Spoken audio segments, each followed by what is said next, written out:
I'm Johnny Massacre and welcome to my world. Tonight's news, Tim Walz, governor of Minnesota, has said he is going to deploy the Minnesota National Guard to fight ICE. Give me a hell yeah! Or a hell no for Tim Walz. So what the hell is actually going on? What is going on? The story thus far is Minnesota imported 80,000 illegal Somalians to vote for Democrats and offered them free money in the form of benefits. The Somalians repaid that by committing record amounts of fraud in the state. And when the Trump administration sent ICE in to hold these Somalians to account for their crimes, loads of brainwashed leftists in the area started protesting ICE and blocking vehicles. One of them, a leftist extremist, tried to run down an ICE agent yesterday and was promptly and rightly shot in self-defense. Unfortunately, she lost her life. And now loads of Soros-funded riots are taking place in the area, the same place where the riots took place in the wake of George Floyd's overdose on fentanyl. And instead of admitting that he has created a problem by importing all these Somalians, illegals, Tim Walz is tripling down on his treasonous activity by saying he's going to deploy the Minnesota National Guard to fight the ICE agents who are trying to fix the crimes that he created. That's where we are, cuzzy. America is so fascinating. So, this is what Tim Walz came out and said. And from here on, I have a very simple message. We do not need any further help from the federal government. To Donald Trump and Kristi Noem, you've done enough. There's nothing more important than Minnesotan safety. I've issued a warning order to prepare the Minnesota... Why did you import 80,000 Somalians then, cuzzy? National Guard. We have soldiers in training... Wait, hold on a minute. Let's wheel up. Safety. I've issued a warning order to prepare the Minnesota National Guard. He's going to prepare the Minnesota National Guard to try to fight federal agents deployed by Trump to fix the crimes that he's committed. We have soldiers in training and prepared to be deployed if necessary. Dude, he's good. Tim Walz, the man locked in a permanent panic attack, is saying he's actually going to... He's actually started the Civil War. We talked about when this would happen. What the fuck is this, bro? I remind you, a warning order is a heads up for folks. And these National Guard troops are our National Guard troops. What the fuck do they have on this guy to get him, to force him to come out and say this shit? He can't enjoy doing this. He can't want to do this, bro. There are teachers in your community. They're business owners. They're construction professionals. There are Somali pirates. Are Minnesotans. Somalians ain't, bro. And that's why the fucking ICE is there, cuzzy. Minnesota will not allow our community to be used. Dude, he's standing in front of a Somalian flag. What the fuck am I even looking at here?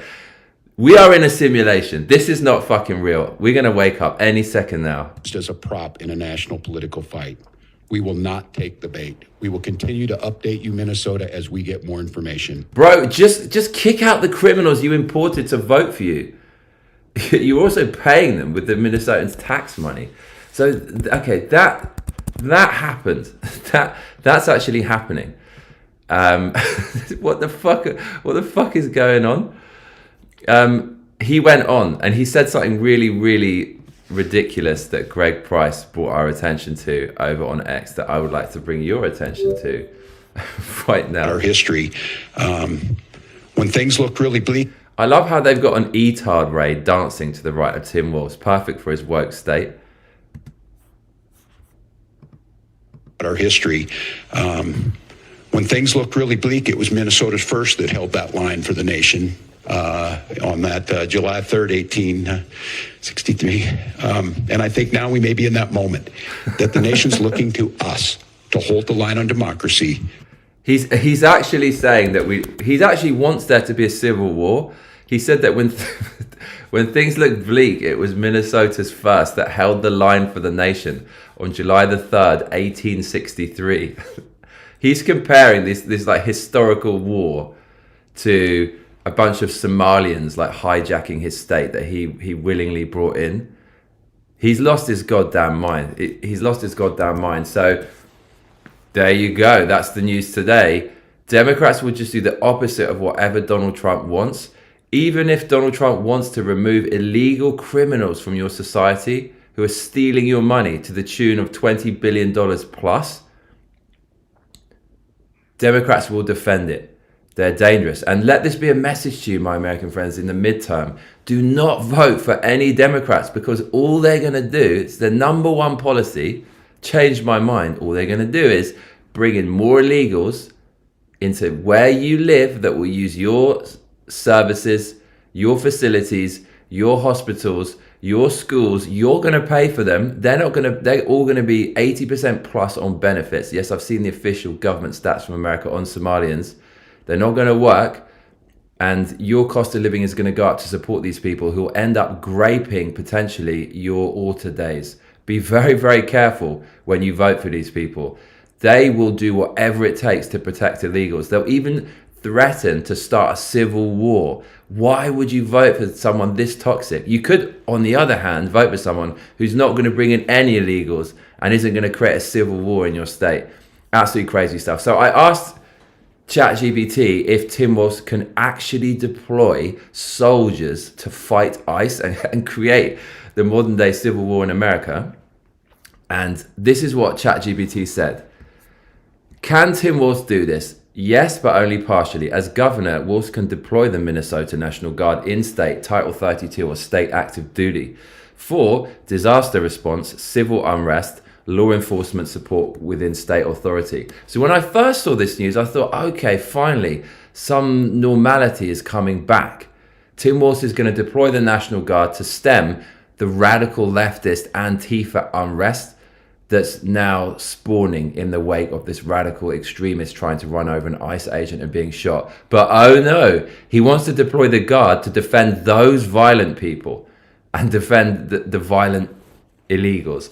So GPT said that Tim Walz cannot legally order the Minnesota National Guard to block federal law enforcement, to confront or detain federal agents, or interfere with federal operations. That would be unconstitutional.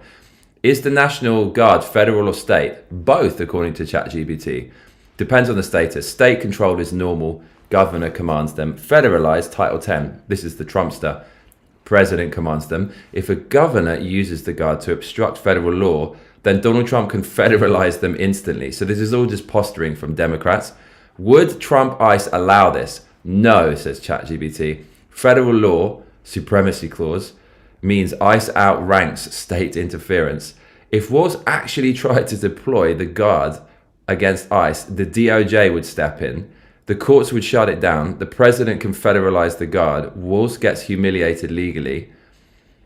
This is why you'll see careful wording like crowd control or public safety, not stopping ICE. So what is this really? Almost certainly political theatre, signaling to activist base, Guard used as a perimeter optics, not an armed standoff. If it crossed the line, it'd last about 5 minutes before federal override.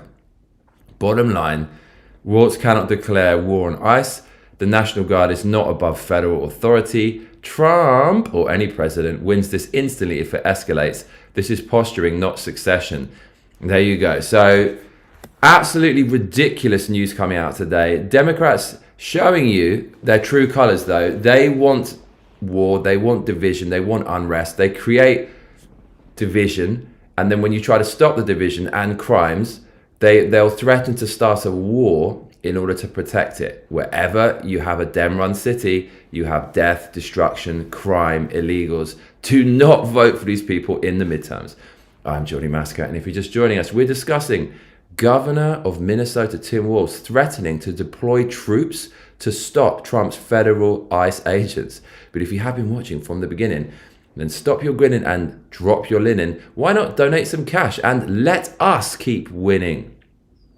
Streamlabs.com/Johnny Massacre. patreon.com/Johnny Massacre or paypal.me/give me a hell yeah. You can donate now, and I'll be extremely happy.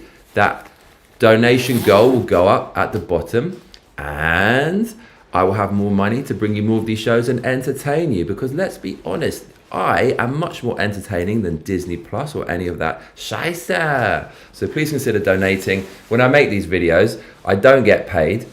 So if I want to pay the rent, I have to do other things, which means not making these videos. So you want more videos, consider donating a bit and being generous. Thank you very much. I would be interested to hear all of your opinions on this. As always, you know I'm interested in what you have to say. David Moore says he's a giant cuck. I could not have said it better myself, Mr. Moore. So continuing with the news today, Massacre, mates. We're just getting started. So let's kind of unpack what's been happening in the last 24 hours since Minnesotan leftist extremist protesters tried to stop ICE from doing their jobs, deporting the Somalian fraudsters. Even me lol. The Somalian fraudsters who were exposed recently by Citizens journalist Nick Shirley, what with their daycare centres and whatnot. So it all came to a head yesterday, as I'm sure you know, unless you've been living under a rock, that a leftist protester tried to run over an ICE agent, and the ICE agent shot her. The left tried to spin this and say, oh, the agent just ran her down indiscriminately, when we've seen now the footage from multiple camera angles, and it turns out the woman in question clearly tried to run this guy down. Here is a slowed down video from yesterday that shows unequivocally this fact. We're going on over to the Post Millennial, and they have the video that I actually posted yesterday, but it wasn't slowed down. So here you can see for yourself what really happened.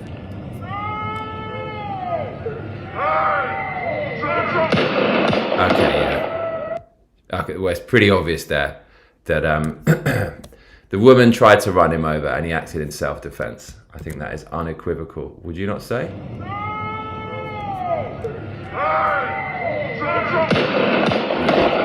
So nice try, leftist.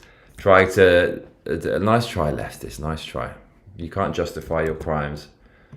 The woman was clearly in the wrong, and that woman was Renee Nicole Good. It turns out that she died to protect illegal criminals who Minnesotans are paying for out of the taxpayer pocket. And she died to protect illegal criminals who commit pretty much all of the crimes in the area. She died to protect illegal criminals who are stealing from the taxpayer with insane amounts of daycare fraud. She died to protect them due to why? Why would you do this? She did it due to leftist brainwashing, obviously. And the internet has done its thing. This woman, Renee Nicole Good, who was shot by the ICE agent in self-defense, it turns out she was an ICE Watch warrior who drove 5 hours from Missouri all the way down to Minnesota in order to commit this crime, to try to impede ICE agents. She wasn't a victim at all. So the New York Post has a story on this. They say Renee Nicole Good was Minneapolis ICE Watch warrior who trained to resist feds before shooting. The mum who was killed by a federal agent after veering her car towards him was an anti-ICE warrior and was part of a group of activists who worked to document and resist the federal immigration crackdown in Minnesota. Good, who moved to the city last year, linked up with anti-ICE activists through her 6-year-old son's woke charter school, which boasted it puts social justice first and prioritizes involving kids in political and social activism. So, yeah, that's her with her wife. She was following all this stuff on Instagram regarding stopping ICE agents and sharing that kind of stuff. She sent her kid, she has a kid, so what the actual fuck? She sent her kid to a woke social justice school, and she was promoting social justice. These are the accounts that she was following they would post stories on Instagram saying how to submit reports to ICE Watch. Who is present? Is it ICE? Is it police? What is happening? What are the agents doing? When is this happening? What equipment do the agents have? This is basically like Antifa adjacent. I've gone down the rabbit hole on Antifa Instagram accounts, and this smacks of Antifa. So she was a leftist extremist who wanted to allow illegals to come into the country and destroy it. Absolutely unbelievable. So yeah, this is the woman who tried to run over the ICE agents yesterday. That's her wife. Looks like a dude. And you can see another photo of them in a minute. I mean, that was her on the right. Woke, activist woman. Just wasting her time, wasting her life, trying to violently achieve her political aims. There you go. A bit more news for you regarding the incident that occurred yesterday. And ironically, there was a candlelit vigil for her, and none of the immigrants she died to protect turned up. It's all kind of woke white leftists who turned up to support her. So, like I keep saying, Democrats are part of a violent, dangerous cult. It's a cult. There's no reason to be part of this other than the fact that you're brainwashed. So I warned you all yesterday what was going to happen. My predictions instantly came true. Foreign flags were being waved around the area that the extremist leftist protester died at when she tried to run over an ICE agent. Swarms of leftists appeared chanting "fuck ICE" in the streets of Minneapolis. I warned you about this. They're trying to turn this into George Floyd Part 2. It's going to be a little bit more difficult because of the video footage that I just showed you, but they're still attempting to do that. And yeah, I mean, the woman was a professional agitator, and I am, without a shadow of a doubt, it's going to come out that she was paid. There's no other reason people will do this. Brainwashing, yes, but ultimately people get money out of this. These people appear every single time. They come from all over the country to descend on wherever the latest political event has occurred to exploit it. And all the signs are perfectly printed, perfectly manufactured. It's all of this is organized, obviously. The average person wouldn't be that motivated to do it, most people, especially women like this. So I will not be surprised when it comes out that she was paid in the weeks to come.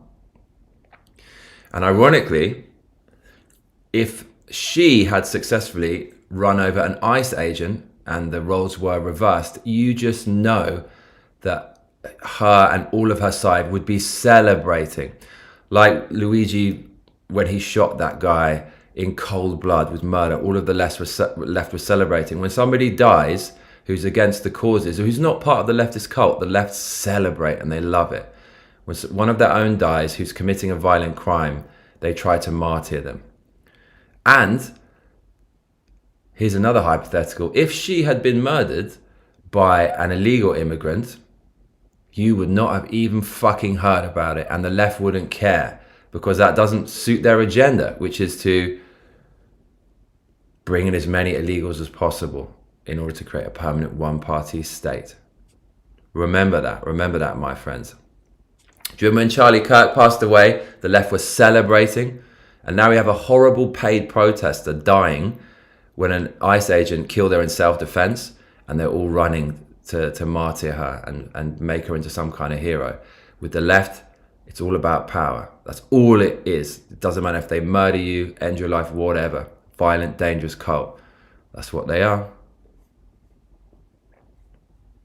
The reality is right now, you've got loads of protesters in Minnesota. It's all kicking off, chanting for more violence when one of their own was rightly killed in self-defense. Unfortunately, but rightly. And news has come out revealing that the officer who was nearly run over was earlier in 2025 dragged 300 meters by a Guatemalan sex offender and had to have 300 stitches. So the ICE agents here are the heroes, putting themselves into harm's way to stop your state being overrun by illegal criminals. Those people are the heroes. The villains are the people who are defending the criminals and trying to allow the criminals to stay and attacking well-meaning law enforcement.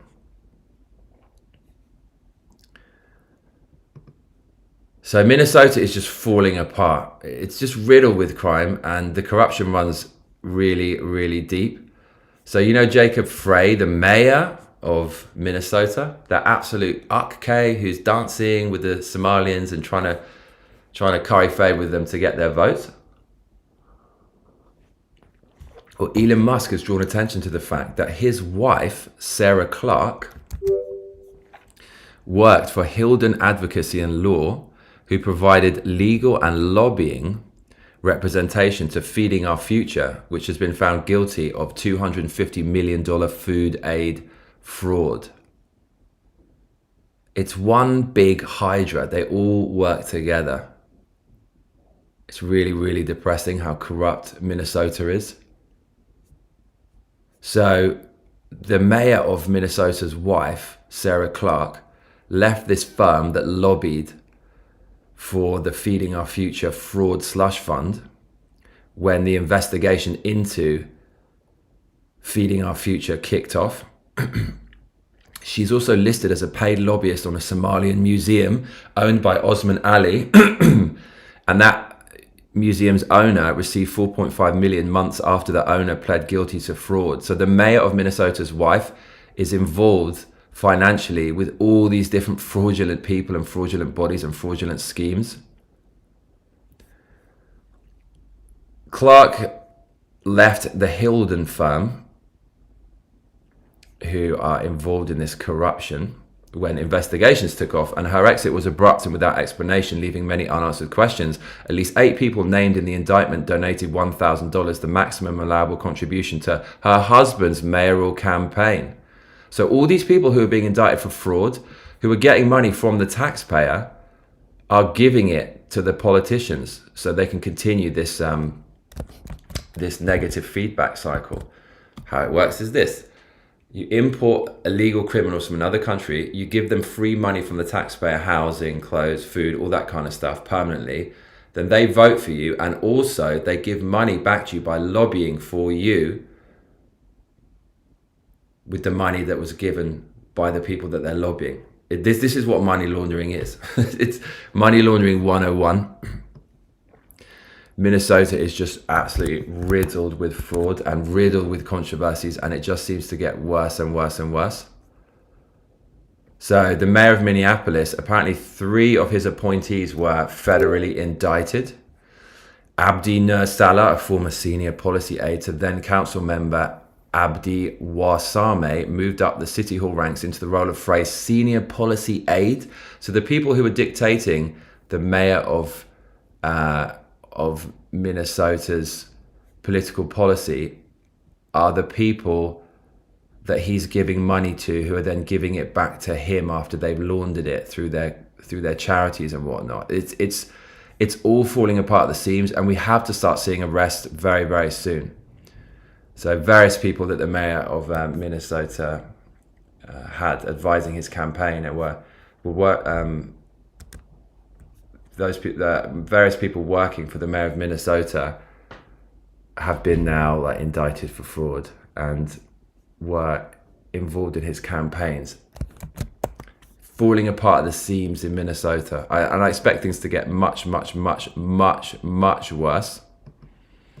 So in spite of all of this, the media are still trying to psyop, because that's all the left can do, because they don't actually have anything and they have to make stuff up in order to try to look good. And they try to look good by playing the victim. In Minneapolis right now, after these leftist riots have taken place, the rioters are now tussling with the ICE agents, and the left tried to spin this into a tale of victimhood, making the leftists look good. So for example here, Power to the People on X posted a black dude who's shying away from an ICE agent with a gun, and they're saying that it's a horrifying image. The man has terror on his face, the Marxist victimhood narrative. But in reality, this is what happened. This guy was a violent protester, and he's tussling with the ICE agent, and he's tried to grab the ICE agent's gun. 9 times out of 10, when you see these people like tussling with the police and things happening with the police, they could have just avoided it. Or 9.9 times out of 10, they could have just avoided it by complying and not rioting and not doing silly things. It's so funny. After George Floyd, this took place in the same city, in the same state, Minneapolis and Minnesota respectively. All police had to wear body cams, right? And now leftists have gone silent about that because nearly all of the body cam footage against doctors and engineers incriminates the future doctors and engineers as violent psychos who just won't comply with the police, even on routine stops. It is falling apart, Kazi, over in Minnesota. The Somali fraud continues. It's just a daily reality at this point. Look at the news now coming out regarding Somalian fraud. It is crazy. It is absolutely crazy. So we've got Libs of TikTok over on X, and she's referencing the Transportation Security Administration when she says, oh my God, the Transportation Security Administration has apparently known for years that Somalis were flying with suitcases of cash from Minnesota overseas, hundreds of millions of dollars a year. What the F is going on? There are Somali couriers who come to the airport almost daily with $1,600,000 in cash and a luggage. That sounds a little... Right, these people, they are like Ole IQA scumbags because they're so fucking brazen. They're so brazen. How could anyone be this brazen to take suitcases of cash out of the country you moved to? Suitcases. How do they get away with it, dude? Suspicious, right? It was going on daily, and they were moving about $350 million a year in cash in their luggage out of Minneapolis airport, and then traditionally or predominantly overseas. One of the routes that when TSA saw the money go, it would go from Minneapolis to Europe to Dubai, often through Amsterdam. This all has taken place under the, in inverted commas, leadership of Tim Walz and Sebastian, Jacob Frey. So considering that Jacob Frey, the mayor of Minnesota's wife, is involved in various capacities with fraudulent bodies and agents, you'd have to reason that the leadership knew about this and they at the very least turned a blind eye, or at worst were actually complicit. It was flagged for years. TSA was flagging these payments for years. They grew from $30 million a year to $350 million a year the last 2 years, 2024 and 2025. It was literally a foreign ATM taking cash out of... Dude, this is just the cash in the suitcases was $350 million a year? And this is just in Minnesota? Can you imagine the fraud in California? Can you imagine? The United States to foreign destinations, and we don't... Who is voting for loads of illegals to come to your country, use everything, that destroy the infrastructure, healthcare, education, permanently be on benefits, steal your money, make inflation go through the roof, make rapes, robberies and assaults increase? Who's voting for that? Who's voting for it, dude? Why would you want that to happen? We're in some fucked up times, Kazi. Thank God for the Trumpster. Know the reason why, but that is now under investigation by the FBI and HSI. And people say, well, is this normal? No, that is not normal. So, man, the Minnesota fraud situation committed primarily by illegal migrants is the main news of the moment, and it's not going to go away. It's actually getting exponentially worse every day, and who fucking knows where this is going to come. Crazy. You want to see the reality of the numbers of the fraud from the Somalians, and this is just the stuff we know about. Let's check it out. So Crusader Pepe, of course, on X says the median wage in Minnesota is $57,000. The Somalians stole $20 billion. Trump thinks it's more than double. Or 350,887 years of labor. which is the equivalent to 4,400 lifetimes or 8,800 careers taken from Minnesotans, and yet no one was protesting that. And it's mad. This is such a kind of macro level fraud that the human mind can barely comprehend it on the scale of, well, I've got like 10 pieces of chewing gum. Someone took one piece of chewing gum, so now I've got 9. It's not as obvious as that. It's happening. You can't see it. Like, people are taking resources, taking your places in the hospital and schools, taking money out of the pot that should be put into other parts of social services, and then everything increases because there's more people who are getting federally funded, and then when more money's in the supply, then the prices go up because people know they can charge more. The government's funding houses for these people. That's what the Biden administration was doing, giving out easy mortgages in cahoots with lenders, and also just giving out money to help with rent and assistance and public housing and stuff like that. All the prices will therefore go up. Insurance will go up because these illegals, they disproportionately are engaged in kind of road crimes and stuff like that and crashes. So you can't see it happening immediately in front of your eyes, but you know something feels wrong just because the general quality of life is going down, and just the mood of the society will go down, and the culture will start to decay and deteriorate. I'm seeing it here in London as well. Just it's mind-boggling to think how big this, how deep this rabbit hole of fraud might actually go.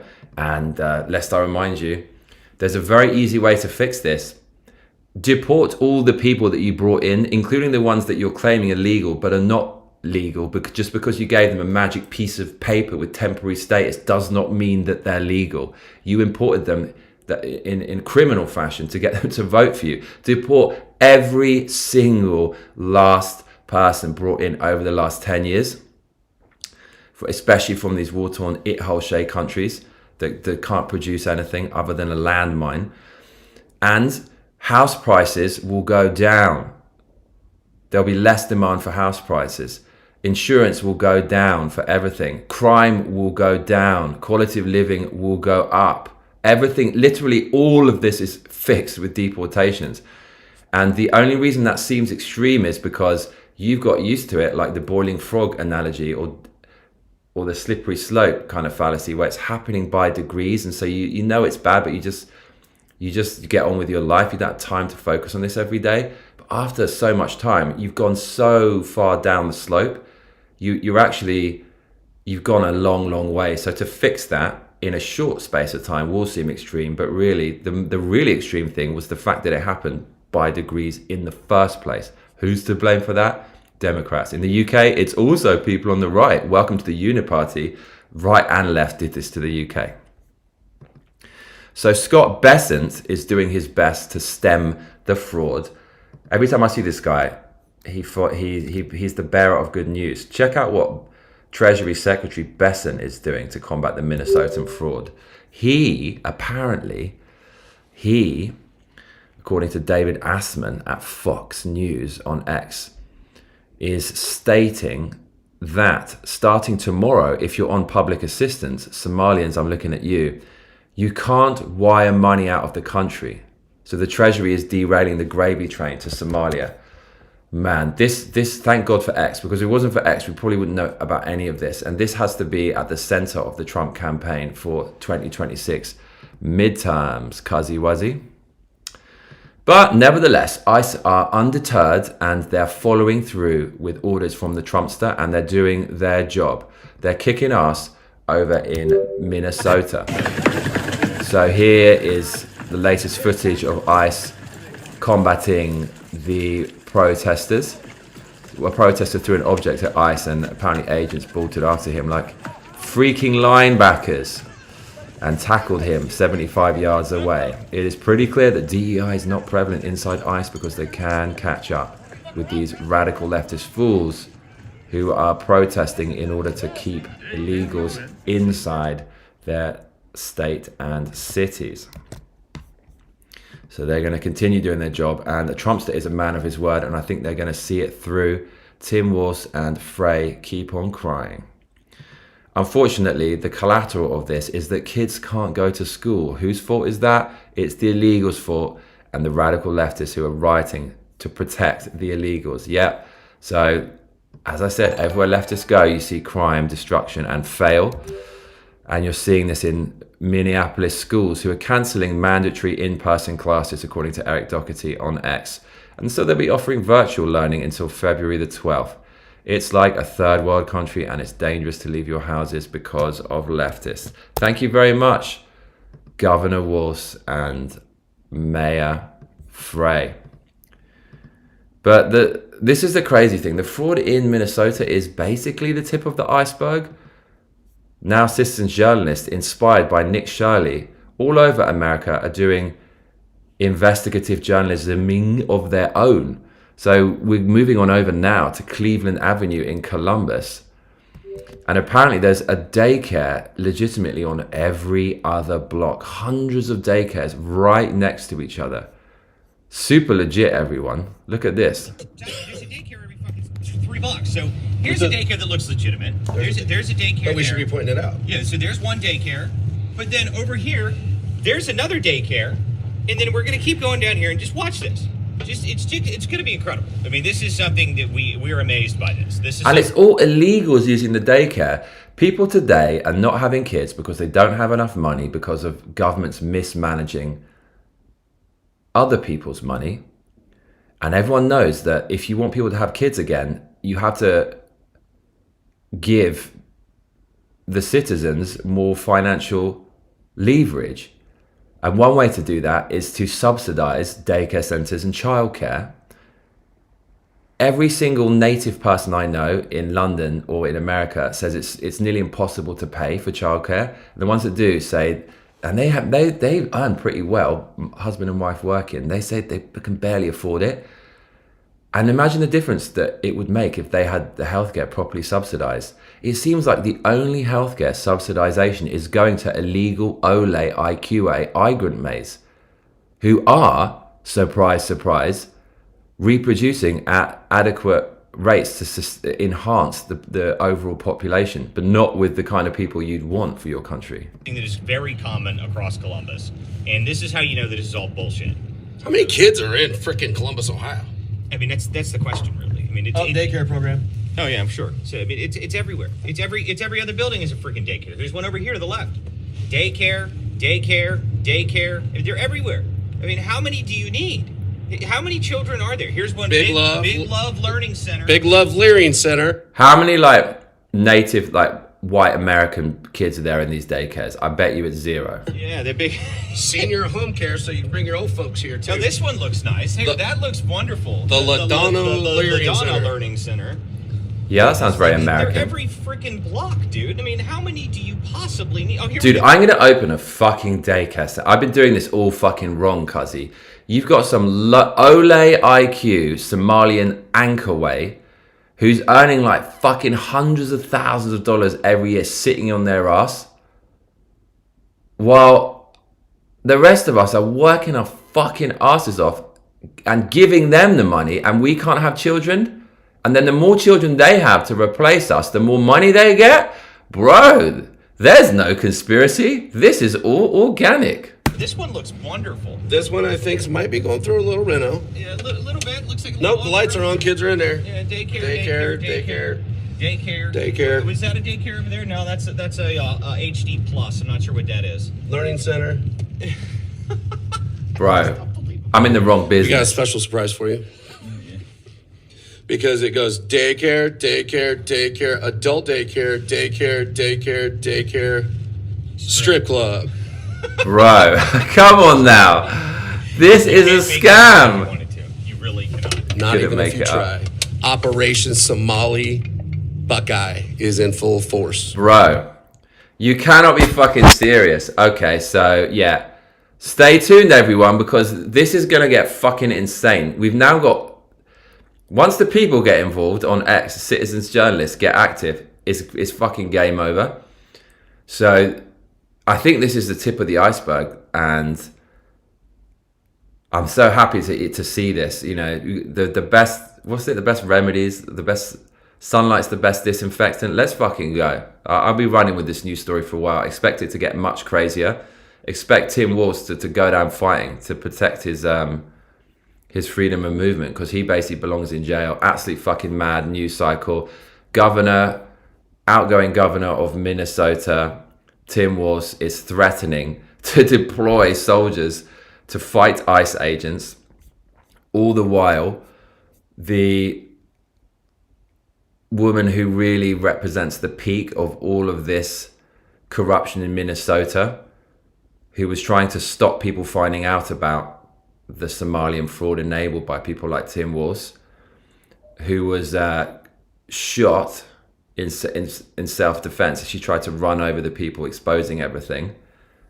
Brought the spotlight fully and firmly now onto Minnesota, and now you've got riots and you've got left versus right. This isn't fucking going away now. It's become too big to ignore. So Tim Walz is he's gonna do what he can to survive and not end up in jail. More and more fraud's going to become uncovered.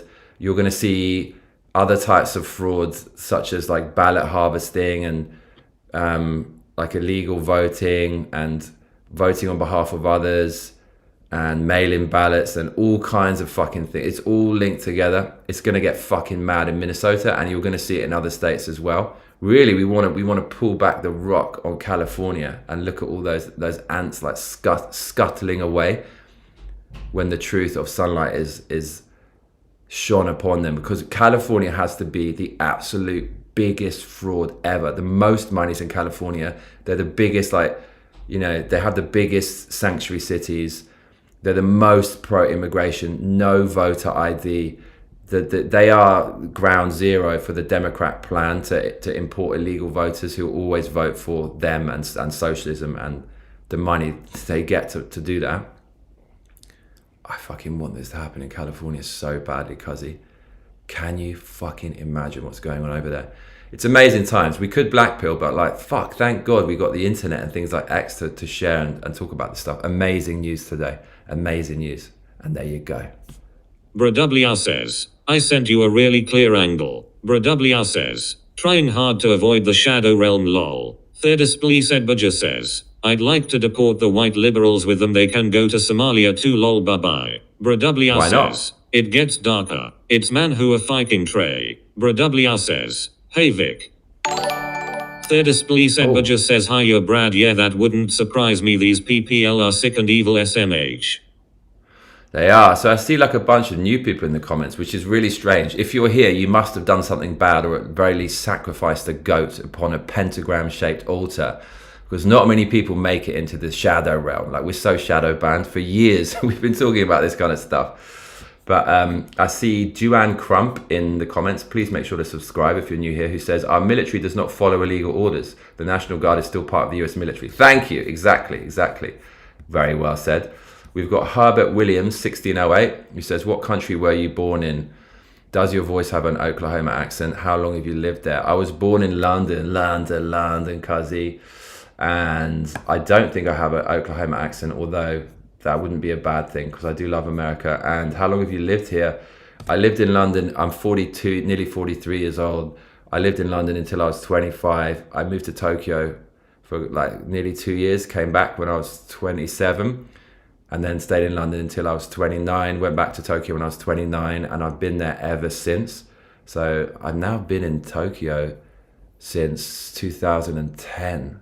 Fucking hell, 16 years, maybe nearly 18 years in total. But I'm in London now just on vacation, or on holiday, as we say in Britain, with the British vocabulary / lexicon, because I want to see my family, and I want to conduct the odd chemistry experiment in a rave, because I love raving, misbehaving, and I have a history of DJing and stuff like that. I see Logan in the comments. Missyak says, are you Australian British? I'm British. There's a few Australians who are fucking funny, man, in the comments. One of them is called Edward Johnstone. He's a long time viewer. He's actually coming to live in London in the summer, and I try to do an Australian accent to kind of BrWR says, mess around. Like, subscribe, and hit the notification bell like it owes you money. You smash that shit, like Brandon smashing his finger through. I'm not gonna fucking say that, but yeah.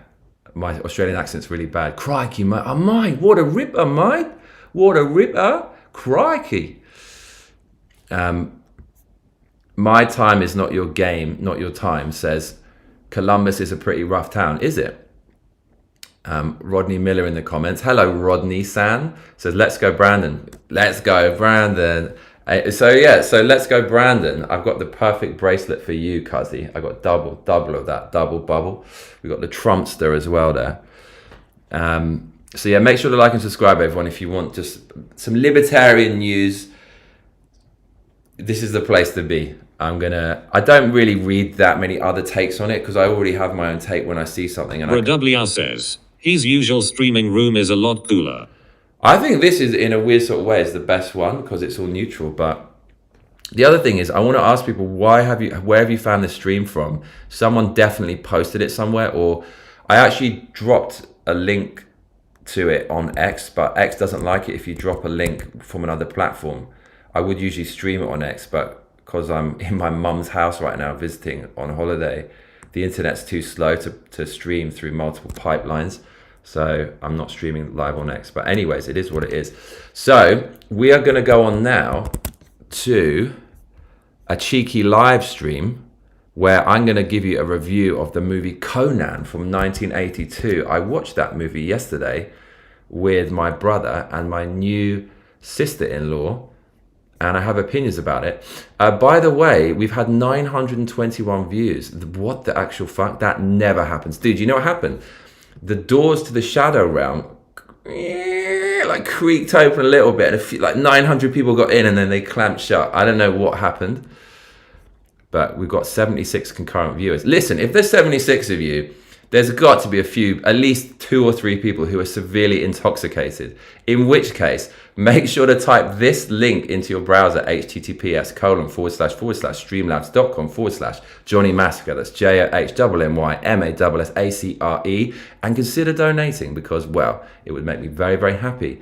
And then I can spend it when I go raving, misbehaving the weekend after next, my last weekend in London before I head back to Tokyo, and I lock in to give you these new streams on the says now regular. it doesn't get cooler than the hoverboard in the background with the "you're fired" facts, Johnny. It just makes sense for the Shadow Realm.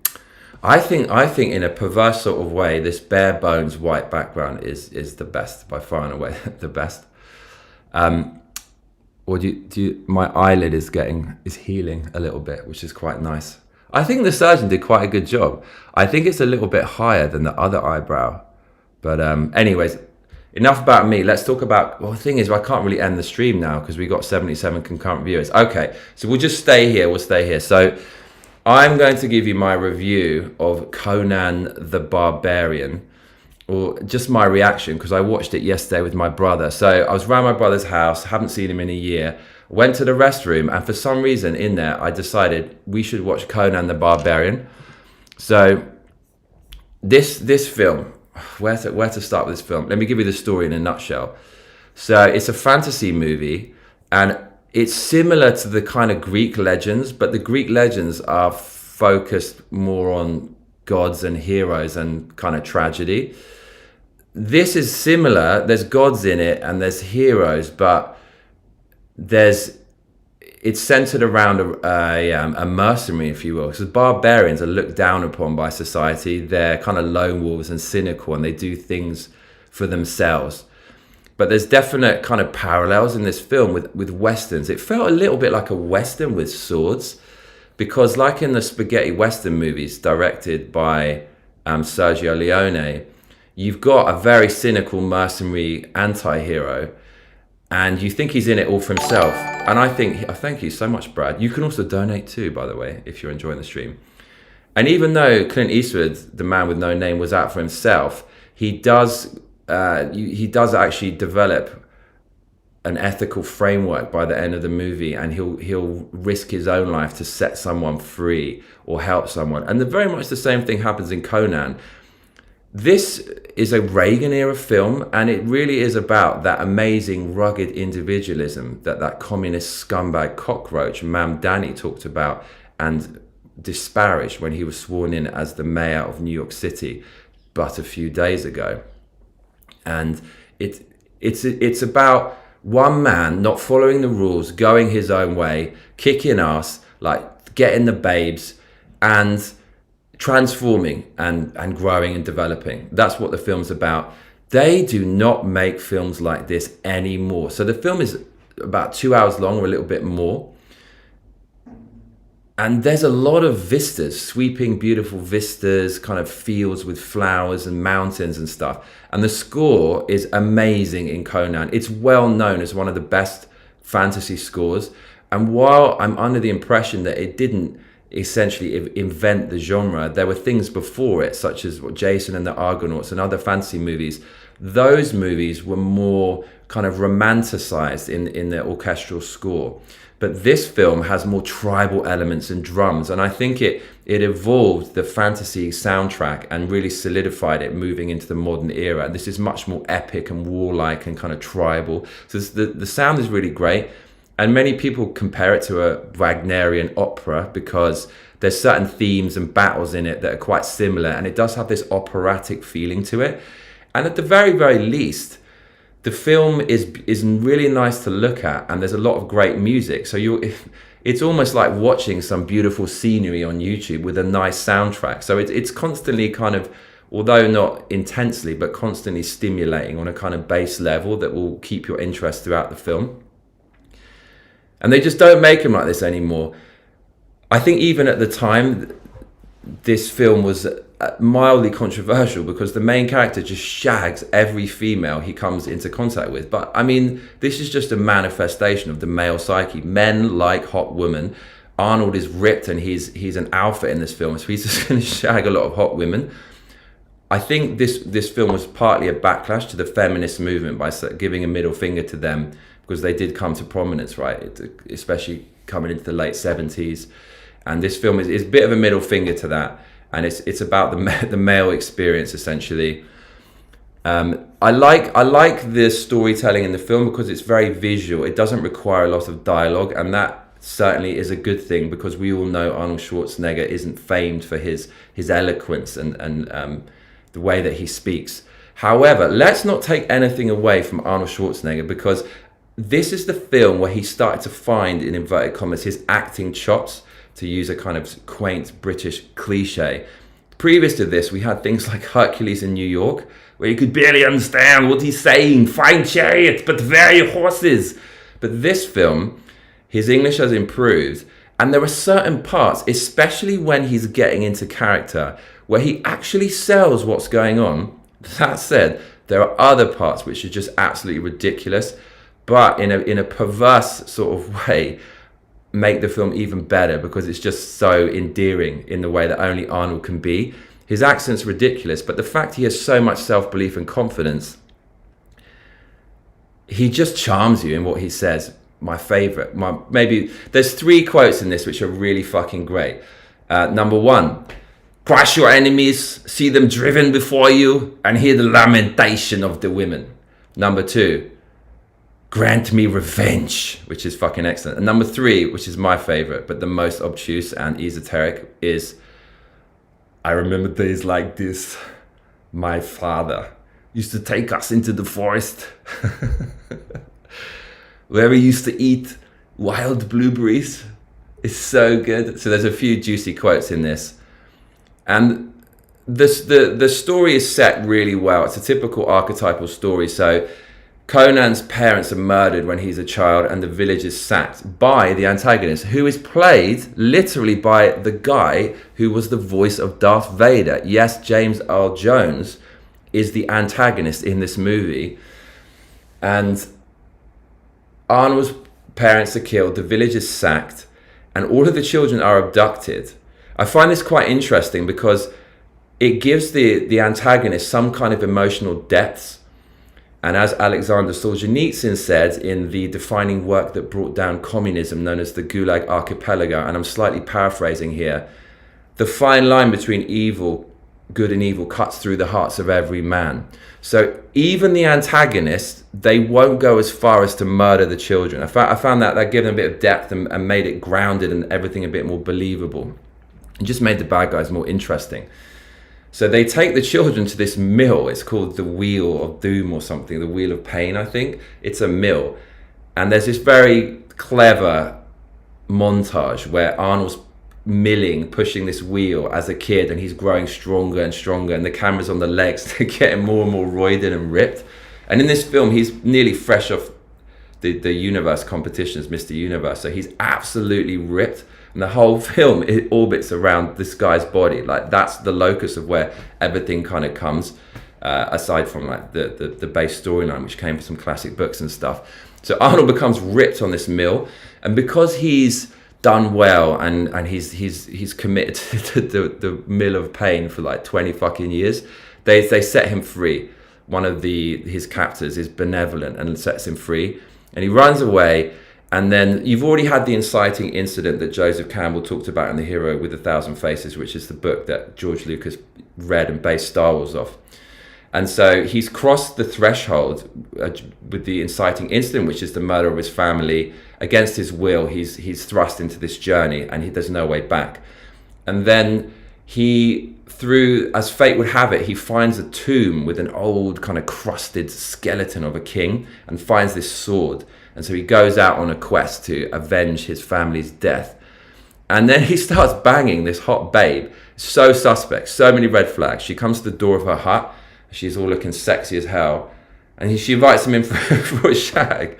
And Arnold just he's a fool. He goes straight in there, shags her. She starts turning into a demon while he's shagging her. And she gives him a clue where the bad guy might be. So he ends up in this village, and where does he go? I know where to go. Let's go to the giant snake tower next to the village. Couldn't be any more obvious. The guys who murdered his parents, they wore these helmets with these snakes on top. So he goes into this kind of village, and he meets along the way a Japanese guy. He's a Japanese actor. I can't remember the character's name, but he's a thief.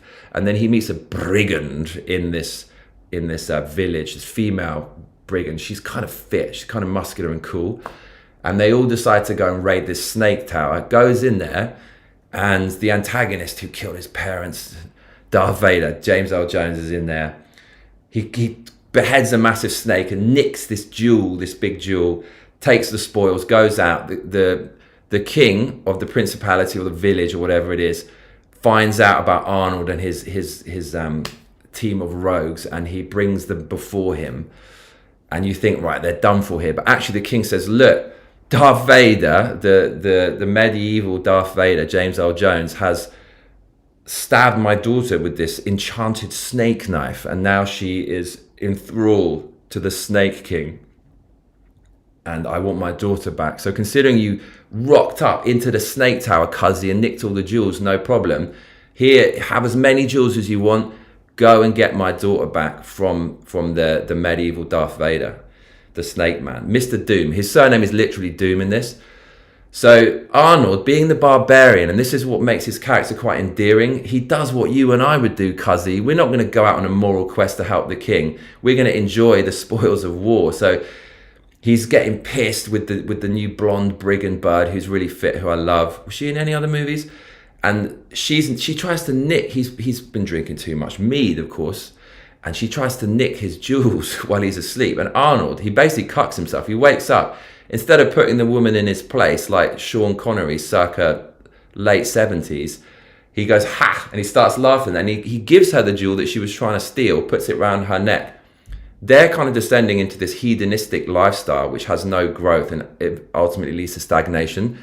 Arnold, he leaves them, he abandons his new crew and actually goes to do the right thing, which is avenge his parents' death and get over that trauma and hold this evil tyrant, the discount medieval Darth Vader, to account. So Arnold goes out there, and on the way he gets captured and tortured and beaten to within an inch of his life. And then his old crew, the babes, the blonde brigand babe, she comes along to save him. They also meet a wizard on the way. So there's loads of archetypal characters that humans just love, that are baked into our psyche. We're born to identify these characters, why we love these movies so much. They meet a wizard, and they bring Arnold back to life by getting the wizard to summon these spirits. And the blonde babe is told that she's going to pay a terrible price for doing this. So she basically, she's a true hero. She sacrifices herself to save Arnold. And when he's getting resurrected, all these spirits appear. And while they're resurrecting Arnold, they try to kind of, I don't know what they're doing. They're doing bad things to him. They're bringing him back to life, but they're also trying to kill him. It's a bit weird. The woman fights them off. Arnold comes back to life. They go to the kind of cult place and they rescue the king's daughter. So they bounce because discount Darth Vader, James Earl Jones, Mr. Doom, has turned into a snake and ran away, cuzzy, slithered away. On the way back, they make a makeshift camp, and unfortunately, the discount medieval Darth Vader catches up with them. Now, the bad guys here attempt to get the woman back that's been taken by Arnold and crew, and their assault on the camp is one of the illest advised, worst thought out, poor strategized attempts at getting the girl back I've ever seen. So instead of having some kind of formation and descending onto the fort together and overwhelming Arnold and his tiny crew of people, it's just Arnold, blonde brigand, Japanese dude, and the wizard. Instead, they go one by one into the camp, just getting slaughtered one after the other. Now, here's a bit of nerdy trivia I don't think anyone is aware of. If you're an OG like me and you were born around 1983, you might have played a game on the Sega Mega Drive, as we call it in the UK, or the Sega Genesis, as they call it in the United States of America, known as Golden Axe by Sega. Now, I was saying to my bro, the Golden Axe is basically Conan the Barbarian. That's how influential this film is in the kind of barbarian fantasy genre, right? Like barbarians, dragons, all that kind of stuff. It spawned into so many other creative projects and inspired so many things. Golden Axe by Sega, one of the classic side-scrolling 2D beat-em-ups, is basically this game. And that was absolutely proved to me by the fact when Arnold's makeshift fort is being invaded by the bad guys, when Arnold kills one of the bad guys, he does this scream and goes, ah! They actually sampled it for Golden Axe on the Sega Genesis. It's the same sample. So what I was thinking was, we need to contact whoever produced this movie and say, you are owed royalties because of this unlicensed sample that that Sega stole from you, cuzzy. Nobody knows this. Go to the fort scene if you're a real nerd and you love Golden Axe. And when Arnold, by the way, in this scene, Arnold, he upgrades his wicked sword to this massive clonking axe, which is amazing. Hits the bad guy with his clonking axe. He goes, ah, Sega sampled that shit. So this is such an influential movie in terms of the visuals, in terms of like storyline, in terms of the tone, also in terms of the music. Like I said, it evolved the kind of fantasy genre and gave it this more tribal, brooding, menacing, epic feel. And that went on to influence stuff like Lord of the Rings, which is like it's in the same kind of world as this, musically, I would say, having listened to both soundtracks, of course. Anyways, worst ever attempt to get the girl back. Arnold kicks ass. One of the bad guys has a massive clonker, which is my favorite weapon when we play video game live streams. If you're a recent subscriber to this channel, we do a lot of gaming, and I always go for the big clonking weapon. Arnold takes out the final guy with the clonking hammer, but Arnold is bested, and right at the last minute, like one of his team like saves his life. So, a classic tale of a group of disparate anti-heroes who come together of different shapes and sizes with different abilities, who couldn't do it on their own, but together, working together as a team, they're greater than the sum of their parts, and they can work together with their different skills that complement each other to achieve like a shared objective. So classic kind of storyline playing out here in Conan. Nothing super exciting, and it does look very dated, but it's just better than modern films, man. We're in such a dearth of quality these days, and everything's so sterile and manufactured. This was a pretty nice movie overall. So Arnold, his bird, the blonde brigand babe, is killed with this dirty snake arrow from the medieval Darth Vader. He literally gets a snake, cuzzy, and shoots a snake into her, which I thought was quite cool. And so the woman has given up her life for Arnold. Arnold sacrifices her on a pyre. Actually, this happened before the fort was... I don't know when this happened, but his bird died. That bird later comes back as a Valkyrie, which is cool. You see the same shit in Star Wars, right? The Force Ghost. She comes back as a Valkyrie, which is cool. So Arnold, because he's so pissed off that his bird was killed, he now says, right, I can't leave the medieval Darth Vader in his dirty snake tower, cuzzy, and just return the woman that he kidnapped to the king of the previous village. I've actually got to go and end this guy. Arnold goes to end him. It's very similar to Apocalypse Now. It reminds me, just coming to me now, Kurtz is the antagonist in that, right? It's similar the way like Arnold goes up behind the antagonist and there's flames and stuff, and it becomes this one-on-one, and then it's a brutal like physical execution with a blade. That slight parallel here with Apocalypse Now. Arnold meets the antagonist at the top of his dirty cult tower. He's got thousands of people all around who are enthralled to the cult leader, who are all under his spell, and they all make this cool collective sound. They go, ooh, like this. Arnold kills the antagonist with the sword of his father that he got when his makeshift camp was raided, and it's now broken. So now the circle is complete. His parents were killed. Then he took his father's sword to complete his father's posthumous mission of avenging his death, and he beheads the bad guy brutally. He cuts the head off the bad guy. The body rolls down the steps, and then he throws the head down the steps. Arnold avenges his father's death with his father's sword, and then the movie ends really abruptly. You don't see him return the kidnapped woman to the previous king, and you just get this kind of this dialogue, this text, and it's Arnold sitting on this throne, and it said he returned the woman to the king, and now all of the cult members are free of the snake spell, and he went on to become a king and had many more adventures and stuff like this. It's very cool. If this were a modern movie, they would never allow the protagonist to brutally avenge his father's death like that. It probably would have been the bad guy was falling off a cliff and then Arnold tried to save him, but the bad guy just slipped or something. They wouldn't allow it. So I kind of like the way back in the early 80s, there wasn't any of this political correctness or worrying too much about being taboo or what the audience might think. They just made something that was, you know, it was the male experience manifest in film. So there's a lot of animal symbolism in this movie, which just adds to its legacy and makes it more powerful. Loads and loads of animal archetypes. There's like snakes, there's dogs, there's pigs, there's all these kind of things. So there's like a kind of iconography and symbolism of animals throughout the film. It's instantly recognizable across all cultures and all generations, which is part of the reason why this is such a cult film. And humans project their own fears, virtues, and vices onto animals, so you can kind of relate to what you're seeing on the screen. There's a connection with nature that's enhanced by all the different animals in the movie. And Carl Jung, the guy who talked about archetypes being burned into the human psyche and stuff like that, with the collective unconscious, I think that animals represent like the human personality and the fundamental aspects of the human psyche in a way, and it kind of it stimulates us in a way we can't even fathom, but we just identify with instinctively. So the animals are all throughout this film, and it just helps to kind of glue everything together and make it slightly more compelling. There's a lot of animal abuse in the film. So they kick a dog. At one point they like throw a snake out of the off screen, and this is the best part. Arnold knocks out a camel, cuzzy. There's a part where he's basically pissed, he's getting drunk.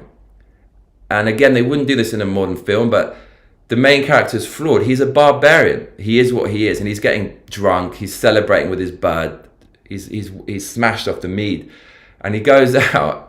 And I think this is how the king captures him, because he blows his cover. You blew my cover. He finds a camel, and he doesn't like the camel. He just knocks out the camel. It's what? But I did find that quite funny. And basically, there's loads of animals in the film, which makes it better. So, yeah, after watching it, I said to my brother, maybe it wasn't the best recommendation, but I got something from it. There's a lot of laughs in it. There's a lot of silly moments. But overall, it's just beautifully shot. Lovely scenery, sweeping vistas, great score, and Arnold's in it. And this was the first movie where Arnold started to find his identity in Hollywood. Before this, it was really ridiculous. This one, okay, the guy's ripped. We're going to make his body and physique and physical performance the locus of the film from which everything else blossoms forth. We're going to work around that. We're going to work around his limitations. We're going to focus on his physique and physical presence. And Arnold really started to find himself. Like, say what you want about Arnold's acting, but you give that mother Uckerfe a sword or a weapon. The guy, he clearly enjoys it. He becomes this character, and it's entertaining to watch, and it's a good performance. Like, that guy is a fucking barbarian, cuzzy. It looks believable. It looks like I can believe what I'm seeing on the screen through his performance. So don't take away from Arnold's physical performance. And considering this is a film where the story's told more about what you're seeing than what's being said, it really, really works in his favor. And that was the template for later films, like with Cameron. Doesn't say too much. Give that guy a gun, give him a weapon. Physically, his presence on the screen, his personality, it's gigantic. There'll never be another person like him. So that's the film where it all really started, and he started to find his identity and his role in Hollywood. And from there, logarithmically, his star rose, you know, and it basically peaked, I would say, with Terminator 2. It's like the performance of his career. And it all started from Conan, so it's a very important movie in his career. And I actually did go online. That was my opinion after seeing the film. That's how I felt. I went online. He did actually say this was the movie where it really started to click. So this was the first star in the stars aligning in Arnold's career.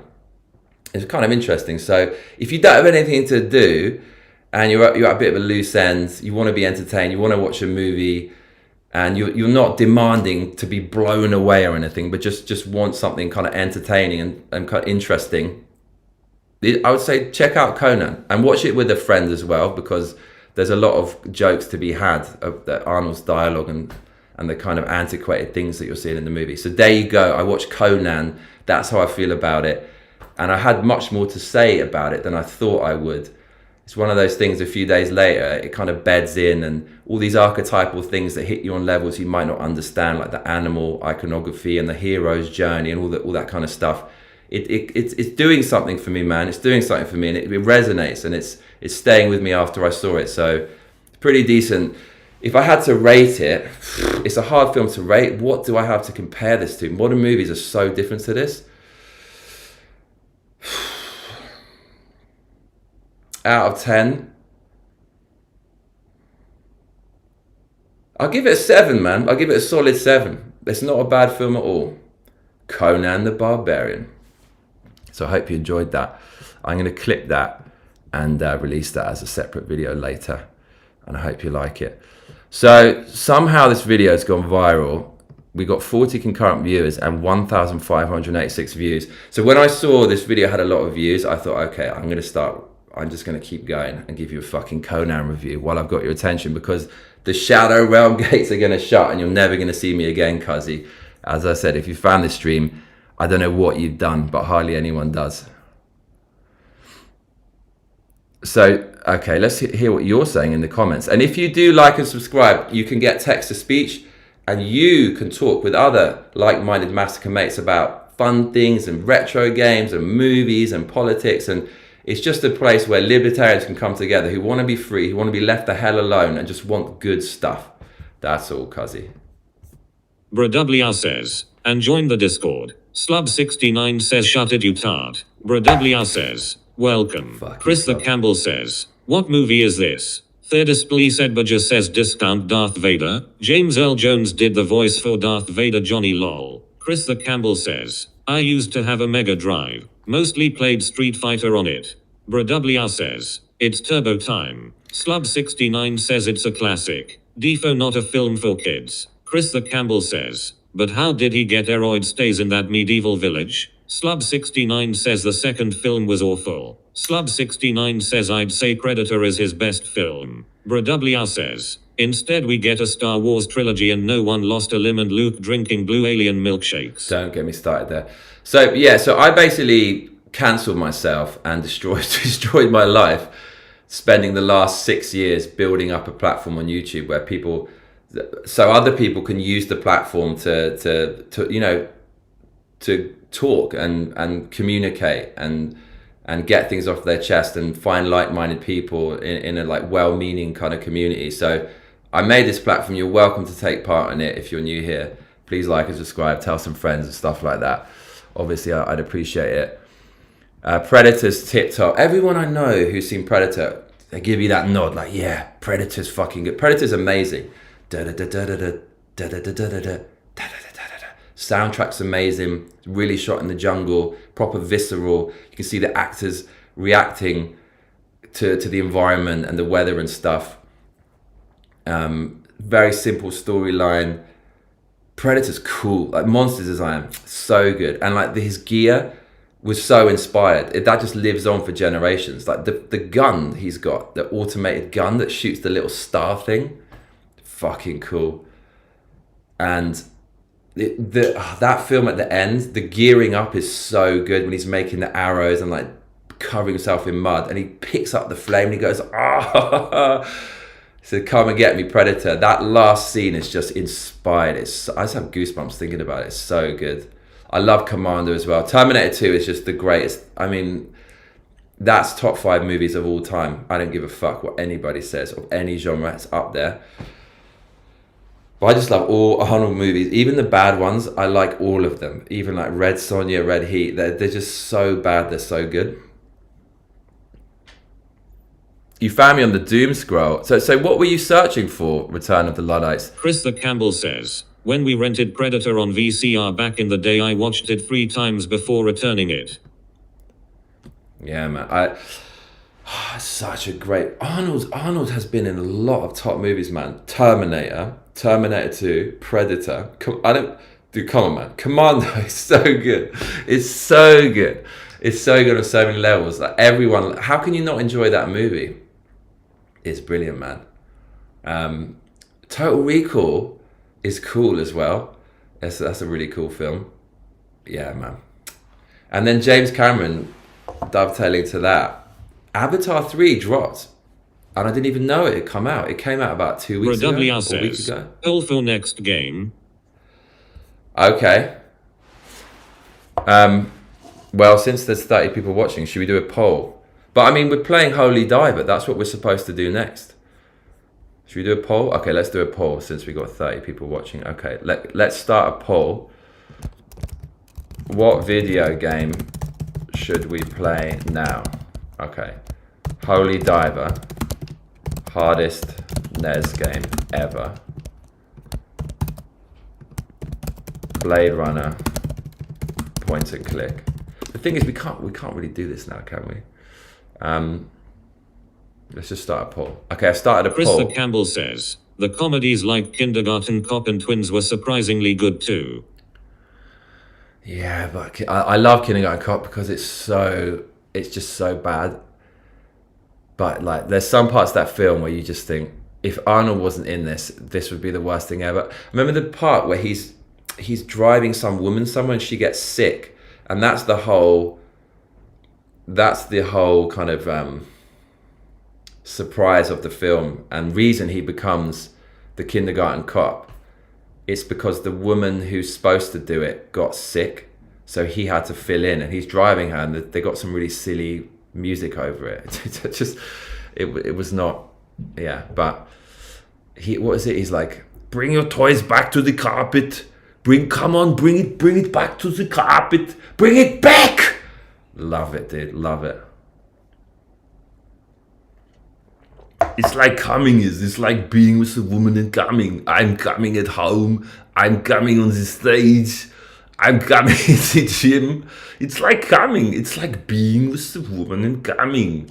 I fucking love Arnold. I don't care that Arnold said, fuck, screw your freedom when COVID happened. Well, I do. But I don't really care. It's fine. The mad thing is, he said that. He's a fucking Republican. He's going mad about gerrymandering in California. And he said, screw your freedom. We're all susceptible to these intellectual says pathogens. Jingle all the way, lol or full. They're so bad. But I remember watching that. That was one of the last ones I hadn't seen. And yeah, again, it's so bad. But I love him so much that I liked it. I just liked it. I still liked it at the end. Bruv, how did anyone find this video? How did it get 1,500 views? I cannot understand like where you lot found it from. Return of the Luddite says, it just came up on my recommended. But what's your usual things that you're searching for, Return of the Luddites? Are you looking at kind of conservative news, or like what kind of stuff? So whatever I fucking did on the title, what did I even call this video, Cuzzy? I mean, it's such a fucking esoteric political title. You would think no one would give a shit about it. Walz sends National Guard into ice fight. This is insane. Okay, I don't know. Fuck, who knows how the algorithm works though. Far Cry Primal, mate. Return of the Luddites. I hope you're subscribing because you're custom made for this channel, Cuzzy. We're going to give you text-to-speech. But if anyone has their own YouTube channel, you can actually see how the metrics work when it comes to retention and subscriptions and stuff. So we had 1,500 views in like 30 minutes with 0 donations and like 1 subscriber. You literally have to have a video. If you want to get any subscribers at all, your video has to get at least, I mean, meaningful subscriber conversion. You got to get like 100,000 views. If you get that, you'll get like 3,000 subs from 100,000 views. If you get 1 million, you're doing well. But then you have to maintain it. You need to do second, third, and fourth, and that's one of the hardest things. If you're trying to be authentic and especially just do something you like, unfortunately, only sensationalism really reaps any dividends in this kind of world, in the media world, right? Same with newspapers. They use clickbait titles and sensationalist headlines. News sites and newspapers, I get a bit old school, but it's the same principle. If you don't sensationalize things, people are just not really going to click. So if you get one video that blows up, you should repeat it and you should make it easy for the algorithm, like same content again and again. But I just don't give a fuck about, I don't want to just make something to get the algorithm. I just want to make something that I like. Okay, let's add the Luddites to the text-to-speech. I think he earned it. Which Far Cry is that? Is that the one with the drug stuff in it? Let's find you, Cuzzy. Oh, reptilians. Oh my lord. Okay, yeah, okay. You're going deep into it. All right.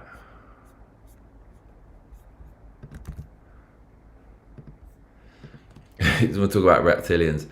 I'm not very up on this, but I know it's like part satire, but like part, okay, there are conspiracies. If there's a fucking reptilian, well, it's fucking Omar Fat. What's his name? The guy who ran for Minnesota something? Chris the Campbell says, that's the one where you're a caveman, I think. That sounds quite cool. Written off Felodite says Far Cry Primal is the Stone Age version. Slub69 says no caveman Far Cry. That sounds good. Is that good?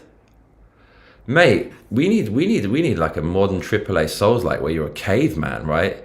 Don't need any magic, just need a club, a clunker, and some dinosaurs. Do you know, I actually thought that dinosaurs and Neanderthals existed at the same time until I was about 25, just because I never questioned it, I never paid attention in school, and I watched the Flintstones.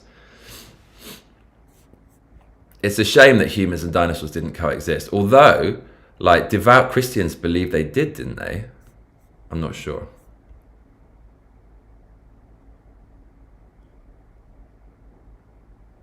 Dude, you're a Luddites, you've been on this channel for ages, not recently. You're a raver? Misbehavior? Are you raving, Cuzzy?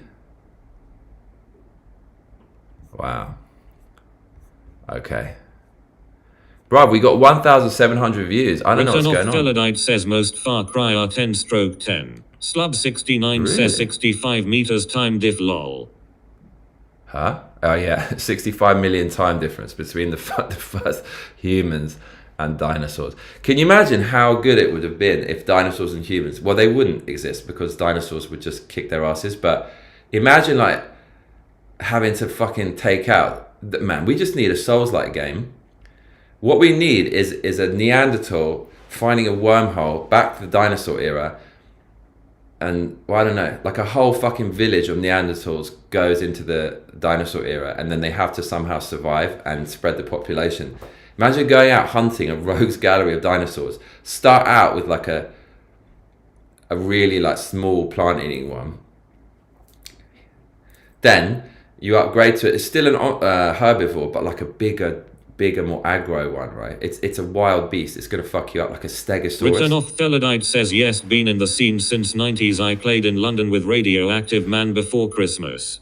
What the fuck, cuzzy? Far Cry Primal is in my top 5 of all time. Mate, I was out taking my delicious, what do I call it? I was out on New Year's Eve at Fold. Have you been to Fold? As a raver, mate, you have to fucking go to Fold. You have to.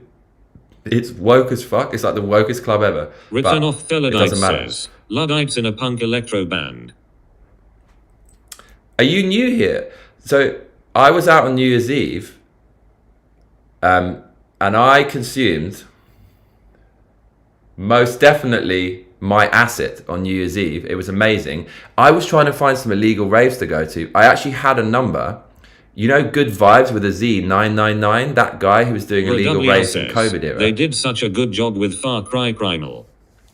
But I didn't actually go, but when I went to Fold in Canning Town, I met all these people there on the way, and they're going to other clubs, and they're saying there's loads of illegal raves and stuff. I really want to... So you're the man to talk to. Bruv, I'm well into all that shit. Like, all the fucking old school... I basically got into it in 98, but all the jungle stuff, all the kind of old school hardcore stuff, like Metalheads, Doc Scott, Nasty Habits, like Chrome and Time, like Liquid is Liquid. I have got time for that, mate. I'm like a proper patriotic London raver misbehavior. That shit is life, dude. That shit is life. Oh my God. Mate, you... Since the 90s... Oh my God, we got a raver on the channel. This is good. That's really good. Okay, we've had 4 votes. Okay, we're just gonna play this hard video game next, I think. I'm gonna do the tie-breaking vote.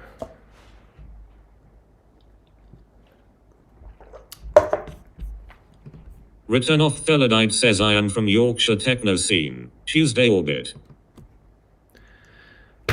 Bruv, do you produce music?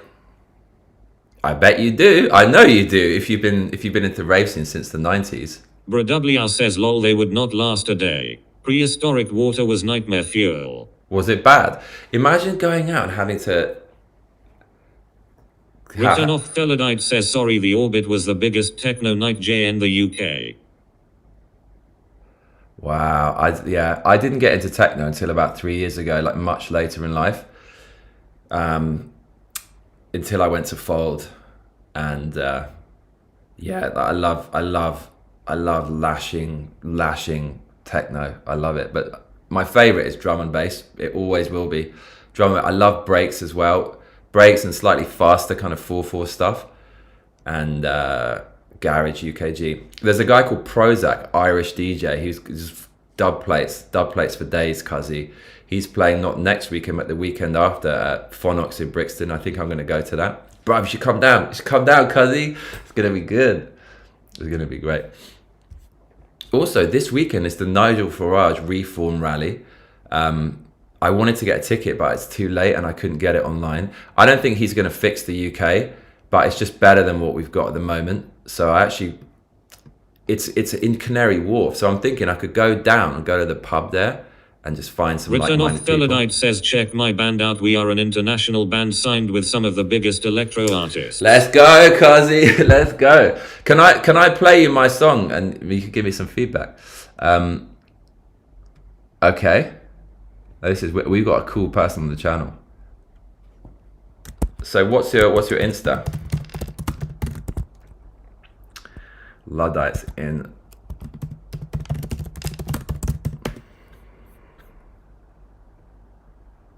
Oh, Return of the Luddites. Okay. I'm loving it. I'll give you a follow, mate. Written off Felidite says we are anti-woke. But this is what I've been looking for, because so many. Okay, a lot of the people who really made drum and bass, like Andy C and like Hype and all that lot, they are working class Brits, and like, I know, I grew up in that scene. They're proper patriotic, and they don't want any of this like foreign invasion, like woke progressive Return of BS. Felladite says Milatranuk is my personal. Wicked, let me follow you there.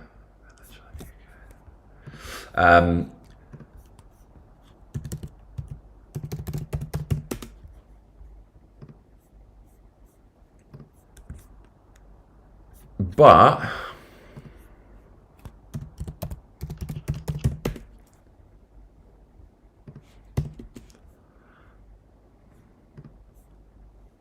wicked, mate, I'm following you now. So I know that loads of people in the rave scene are definitely like anti-woke and all that shit, because back in those days, drum and bass was to the government. You can't control us. We're going to physically get as far away from you as possible. We're going to do what you want. We're going to take MD, all that kind of stuff. But now the kind of punk has become perversely like do whatever the government says. The Gen Z, they're not punks, but they claim to be punks with the like blue hair and shit like that. But there's definitely loads of anti-woke in Return the of scene. Felladite says get ready for some unapologetic anti-woke punk techno electro. Dude, this is what we need. And the thing is, right, it was never, now it's all about Marxist division and everything's through the prism of like Marxist victimhood. Everything is like racist and sexist and stuff. But actually, drum and bass was, it was actually very, very unifying, because a lot of people took MDMA. So there's like empathy, forget about like all the BS, right? Just on a one-to-one human level, like we all can get along and love each other and stuff. But also you listen to MCs and it's like, doesn't matter if you're black or you're white. And so way back then in the 90s, we were at the best race relations ever. And now you see, because obviously the art scene is going to be full of these like, of these progressive things. There's loads of Palestine stuff. There's loads of woke stuff and like events for fundraising for Sudan and Palestine and shit. But I know so many people are not about that, because we already reached the pinnacle of all that shit in the 90s. We already didn't give a fuck about race when we were going out raving, taking MD and stuff. We didn't give a fuck about that. We all had one unifying thing, which was the music, and you can hear it from what the MCs were saying. So now it's about power, right? If we inject and politicize things, you need someone to take care of it, manage it, and run it and change it. And so it's about power, and they seek to take over any like parts of culture, because it's just a powerful vehicle to propagandize people and stuff like that. So they're gonna try to take over anything, whether it could be a record label, a club, a music scene, a video game company, a movie company. They're gonna put woke stuff into it, and then they're gonna control it. And they're just basically going to fuck it up. So you see them trying to get involved in it, but the real proper ravers don't give a fuck about that. It's like, get your politics out of here, you wanker. This is about music and dancing and raving, and like we all love one thing. Like, get this divisive shit out of there. So I know there's people like that out there, but we need to stick together, man, because we cannot let them fuck up electronic music. It's one of the greatest things that Britain ever produced.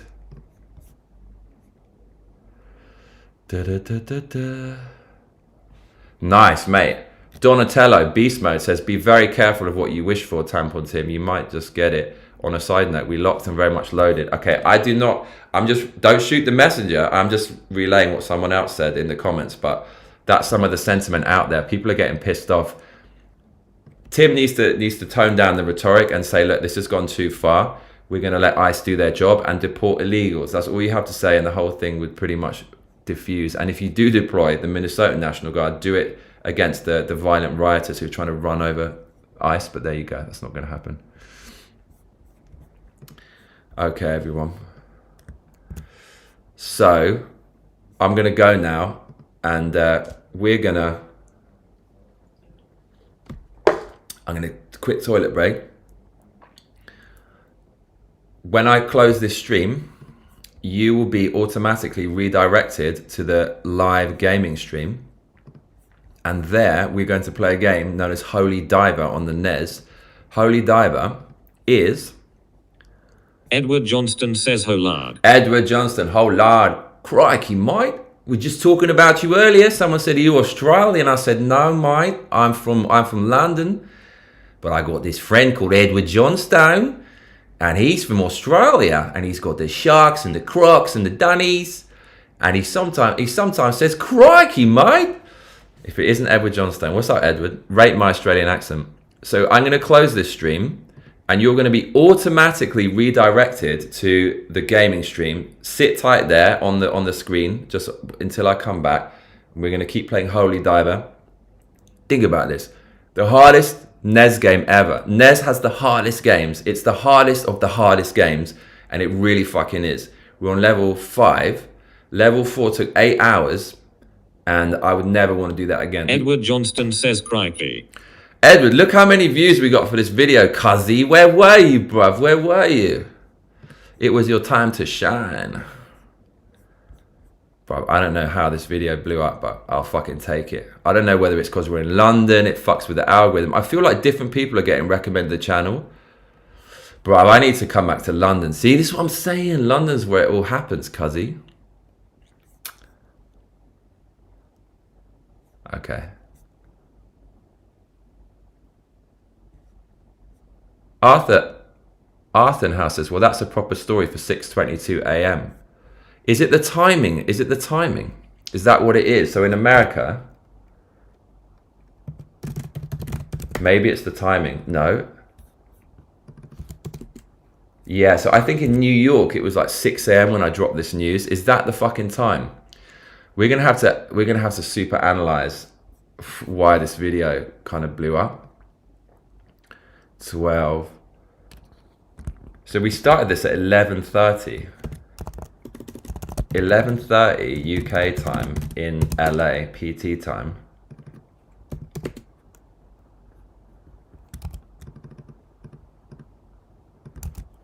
What time is 11:30 in the UK in LA?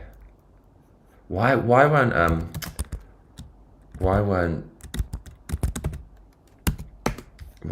doesn't Grok's AI just tell me that immediately? It's 3:30 a.m. and in Eastern time.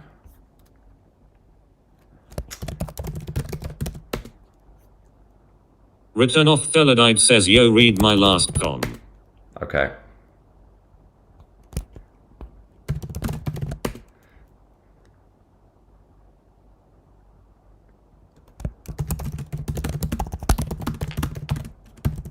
Mate, Grok is retarded. Like, it's so fucking slow. Yeah, we basically did 6:30 a.m.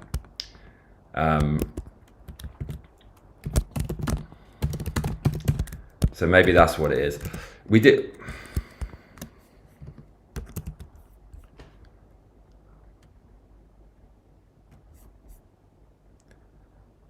BrWR says, hail Vegemite. Yeah, your last com just, I don't think it came through, mate. So, okay, we did it at 6:30 a.m. and what did we do? What did we do right? Walz sends National Guard into ice fight. This is insane. It was a very simple title.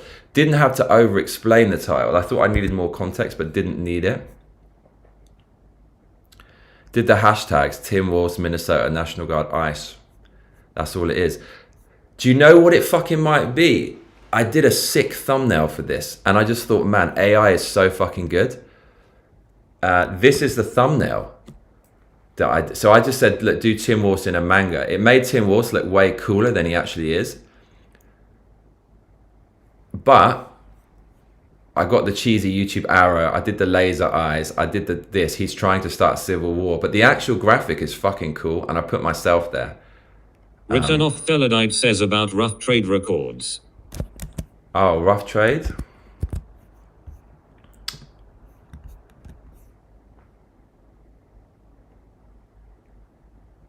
I don't think that came through, dude, about Rough Trade. Rough Trade. That rings a bell.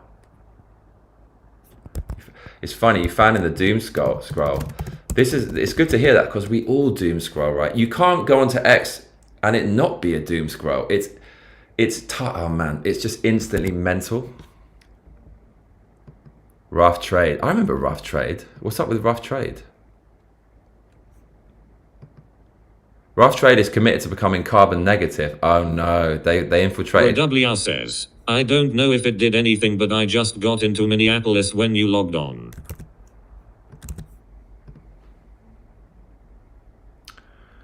So Brad, what you have to do is, you're in Minneapolis. No way, Brad. Are you serious? You're actually on, mate, we got a reporter on the ground in Minneapolis. So Brad, any topic I report on, you have to go there for the geolocation to ping the algorithm. So I don't know how you're going to get into the world of Conan for this review, but just make it happen, cuzzy. I don't think we want to end this stream, do we? I don't think we want to. We want to keep it going, don't we? Okay, hang on. Let's keep the stream going a little bit, just because we've done so well. So I bought some presents for my Japanese friends, and actually, most of the presents I bought, should I say this on the stream? Yes, I should. No, I shouldn't. So, nah, I can't tell you this shit on the stream, can I? I bought presents for friends in Japan, but I would say more than half of the presents, can I say this? Can I say this? Yes, yeah, okay. More than, Mum, if you're listening, stop listening, Mum, because my mum watches every stream. Mum, I love you. I'm in your dining room. Put the sound down, Mum, all right? In 3 seconds, yeah? And then you can put it on again when I give the double thumbs up. You'll get that, right? Right, Mum. 3, 2, 1. Oh, that's not a good way to do it. Sorry, Mum. Okay, wait, how do we do that? 3. Wait, what's the quickest way? This way. 3, 2, 1. Sound is down. Okay, so I got some presents for my Japanese friends, but call me cynical, but 50% or more are basically just for some girls who are kind of Return off Thelodite says artists get signed to them then start wearing skirts and shit. Oh no. Say end phrase, and like some of them is the kind of the reliable say end phrase don't need a gift for, but there's some other ones who, if I want to start that again, need an excuse or reason to see them, and it's very basic caveman behavior. I give you this and you give me what, I don't know. So, but look, I'm taking my time to bring you some stuff. So that's kind of what it is. And then I thought, okay, so I sound like a real sociopath. So I've already sent out a few messages to them. Okay, are you free on this day? I'm free on this day. So I'll meet up with some of them, and some of them, there's a few from way back that I haven't seen for a long time, but they're pretty good. So I thought maybe that's a good way to rekindle. I'll show you the gifts that I bought. Okay, this is not for an X-ray and say. Okay, Mum can start watching again. Boom, Mum, you can come back. Return off Thelodite says I have to go. Link up, I have beans to spill on the scene. Yeah, mate, stay in touch, yeah? Okay, dude, look at Resident Advisor. That whole website, which facilitates most of the club ticket sales in the UK, is like posting anti-Trump articles and like Spotify has to be destroyed. It's just awful. This is from my Japanese friend, who I love. He's the most racist person I ever met. And I love his racism because it just makes me laugh. If ever there's news about crime in Japan from Koreans or Chinese, I will fucking post it to him. Return off Thelodite says will do. Cheers, man. Have a great day, yeah? Thanks for coming. I will post him any news about Korean or Chinese crimes in Japan because I'm guaranteed a flurry of vicious racism, which brightens my day because it's so funny. So, and he loves Scotland. He's actually hates Trump, and but we rib each other about it. He hates Trump a lot. Because he learned his English from watching the BBC, the Beta Boys Club. So I think that's I don't know. He's a typical Japanese nationalist and patriot, but geopolitical issues, he seems to go like quite left, because I know he doesn't use X and consumes from legacy media.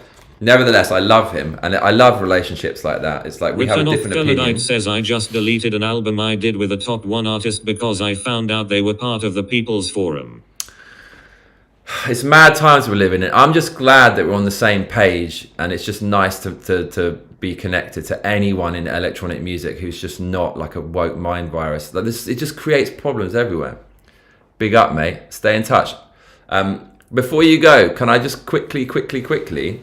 Written off Felladite says over and out, brother. Wait. Can you hold on just like 10 seconds more? I just want to play you something very quickly, if you don't mind. Wait. Just 3 minutes. Let me play you something really quickly, if I can keep you there. Okay, it's coming. Right. I just want to play you.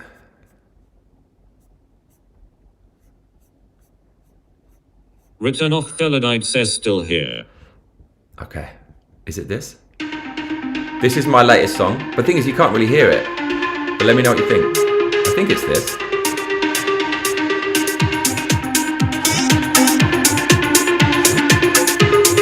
Playing from my speakers. The shit is banging. TikTok, bitches, what you forgot? Johnny Massacre, #1, always at the top. Every night, Johnny boy gets it right. TikTok hoes, keep it tight. Banging. Joe Rogan sample for the win.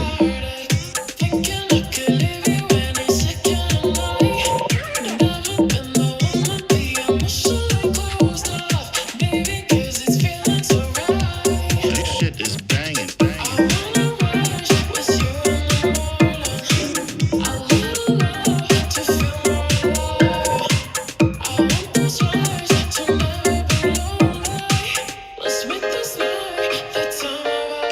Hold up.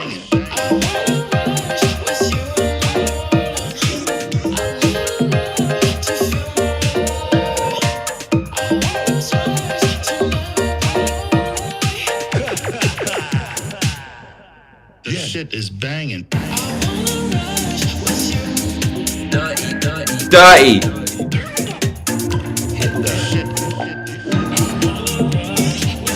We keep it raw. Keep it raw. You wanna rush with me, I wanna rush with you. Upside down, looks like a W, W3. Take the trouble with me, so we can double drop in the mix like Andy C. Banging. Come on now, cuzzy! Anyways, that's my latest thing. It's quite commercial. It's more commercial than what I usually do, but I just want to share that with you. Just want to share it. Third display said Budger says, Brad, you're in Minneapolis, why lol. Written off Felladite says this should be your intro. I can help you will master it act. Thank Third you, dude. display said I Budger basically says, am a yes, mastering that's a great engineer. idea. You're a music man, you need a music intro. I've got I've been mastering for years. Thank you, though. I've got a Manny Massive Passive mastering, Very Mew, Chandler, Curve Bender EQ, TG1 compressor, Empirical Labs distressor, a few things. Yeah, that's my shtick. Yeah, no, I need a music intro. Okay, we'll do it. Thank you, mate. Thank you for sticking around. Thank you for your time. See you soon, bruv. Looking forward to speaking again. What's up, Victoria, you menace? So this is for my racist Scottish friend, Japanese friend. He loves Scottish stuff, Scottish whiskey. He'll appreciate that. He said he likes shortbread, so this is for my hairdresser. Written off Felladite says, seen your outboard gear, that's why I stayed. Okay. Big ups, mate. Big ups. If you need any processing, you want me to run it through, mate, anytime. We've got to stick together, cuzzy. And mate, if you're gonna be in London, let me know. I leave on 19th of Jan, but I'll be back in the summer. But if you're around the weekend of 16th, 17th, I'll be raving, misbehaving. It's Prozac at Phonox in Brixton. That's going to be absolute shreddage. There's a set from Phonox already that's online. You can see the vibe. My barber said he likes British cider flavored, so I got him a pear one. So he'll definitely appreciate that. Okay, so I got this. So I have one ex-say Enfray who I don't really need a gift for, but I had to get this because it will make her laugh. Bro, you want to see how fucking funny British people are? I know this is a window into British humor. Americans wouldn't do this. Look at this, bro. From a posh British middle-class supermarket, it's called You Tickle My Pickle, and then look at the copywriting, solid creamy milk chocolate. Bro, this is the funniest shit I've ever seen ever from a supermarket. Do I need to explain this? You cannot be for real, dude. Tickle my pickle. Isn't that funny? Solid creamy milk chocolate. That's the funniest shit ever. Okay. Right. So just simple for my entrepreneur friend, the guy who owned the Ultraman brand, Tsuburaya Productions. Literally, the birth of Power Rangers was from Ultraman. The guy whose family created it, he's basically an entrepreneur, became a successful businessman. Third display said, but just says, oh, America does do that. We have whole stores with stuff like that, Johnny. Mate, we're just behind. England's inferior in every fucking way. Got some tea for DJ Sumirock. Sumirock, world's Guinness Book of Records, world's oldest DJ. Good friend of mine. I feel really bad because she always wants to hang out, but I've just been trying to survive. Because I try to make these shows and I can't make any money for it, so I just always scrape in hand to mouth. And by the way, you can help with that if you want to donate on streamlabs.com/Johnny Massacre. Right now, I'll read out your message live with a donation. This is for her. She said she wants to smoke a cigar on the stream, but is that morally acceptable with a 90-year-old? Like, what happens if that's the last stream she does? Am I going to get blamed? I wouldn't want that. This is for X-Ray Ensei. That's quite a nice little heart thing, isn't it? All right. This is for different X-Ray Ensei. Look at that. This is so cute. A little egg box and shit. Extra gooey. Come on now. You're going to be happy with that. Mate, look at, do you know what? This is the shit that I want. Look at this, right? Fat Astard Bay chocolate bar. Look at this. I love whales. It's got a whale on it. The Big Daddy. This is not an X-Ray Ensei. This is a girl who really helped me out with something a while back. She actually did a few amateur fights, does a bit of fighting.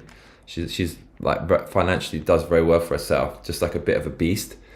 The Big Daddy chunky chocolate bar with caramel peanut butter and roasted peanut pieces. She loves Reese's Pieces. Reese's Pieces, greatest of respect, my American friends. It's actually trashy chocolate. Look at that. So they say this is like... Third display said, Budger says, I feel like that would be in the back of Spencer's gifts for sure. Remember, we were British once too. We were just too sassy to stay, lol. That's it, that's it. WR He's a says, true Brit. You should see American hot sauce names, they get creative. This is it. The true Brits are in America. Like the entrepreneurial, adventurous ones went over there, and that became the gene pool. Anyways, I'm sure this is marketed like you're not supposed to eat the whole thing, but that's the kind of, you know, if I ate chocolate, which I gave it up only on special occasions, very special, that's the shit I would go. Look at that. That's my size, cuzzy. Anyways, that's for her. There's one person I've met who can maybe eat more than me, and I swear to God I could be a professional food fighter if I wanted to. No lie. It's this girl, skinny AF Japanese girl. I do not know how she eats so much, so this is perfect present for her. I think she's going to like that. Got another tea for someone. Tea's an easy one. That's for a friend. And then this is for XA for a potential who could be one of the best. She likes making things. Look at that. That's very romantic and shit. And you can make it for me. Nah, I wouldn't need that. And then, of course, this is the stuff of legend. This is from my gym owner, professional UFC fighter, Eiji Mitsuoka. Picture of him, I always say this, with Dana White at the podium, and then he's squaring off with someone. Said, but just says those are some great gifts. You think so? This is like super juicy, delicious, trashy, sweet, but really famous from M&S, Percy Pig. I kind of like those. And then the last one, see, I keep talking about this. The Cadburys do this, right? Candy-coated chocolate disc shells embedded in chocolate with marshmallows, fruit jelly, like just basically gummies, and popping candy. M&S do their own version, but without the marshmallow, which is a shame. Actually, yeah. But I didn't realize they do an egg version. That's gonna like pop in your mouth. Bruv, do you know how much this shit cost? I told you yesterday, it was like $100 for all that shit. I shouldn't be doing that, should I? But again, it feels like not all of that is for X-ray end phrase. Bro WR says, I told you last time where the best fudge comes from. Don't want to say the planet name and destroy the shadow ban. What? No, don't do that, Brad. I can see where that's going, Cuzzy. I can see where that's going. Don't go there, bro. Do not. So that's my show and tell.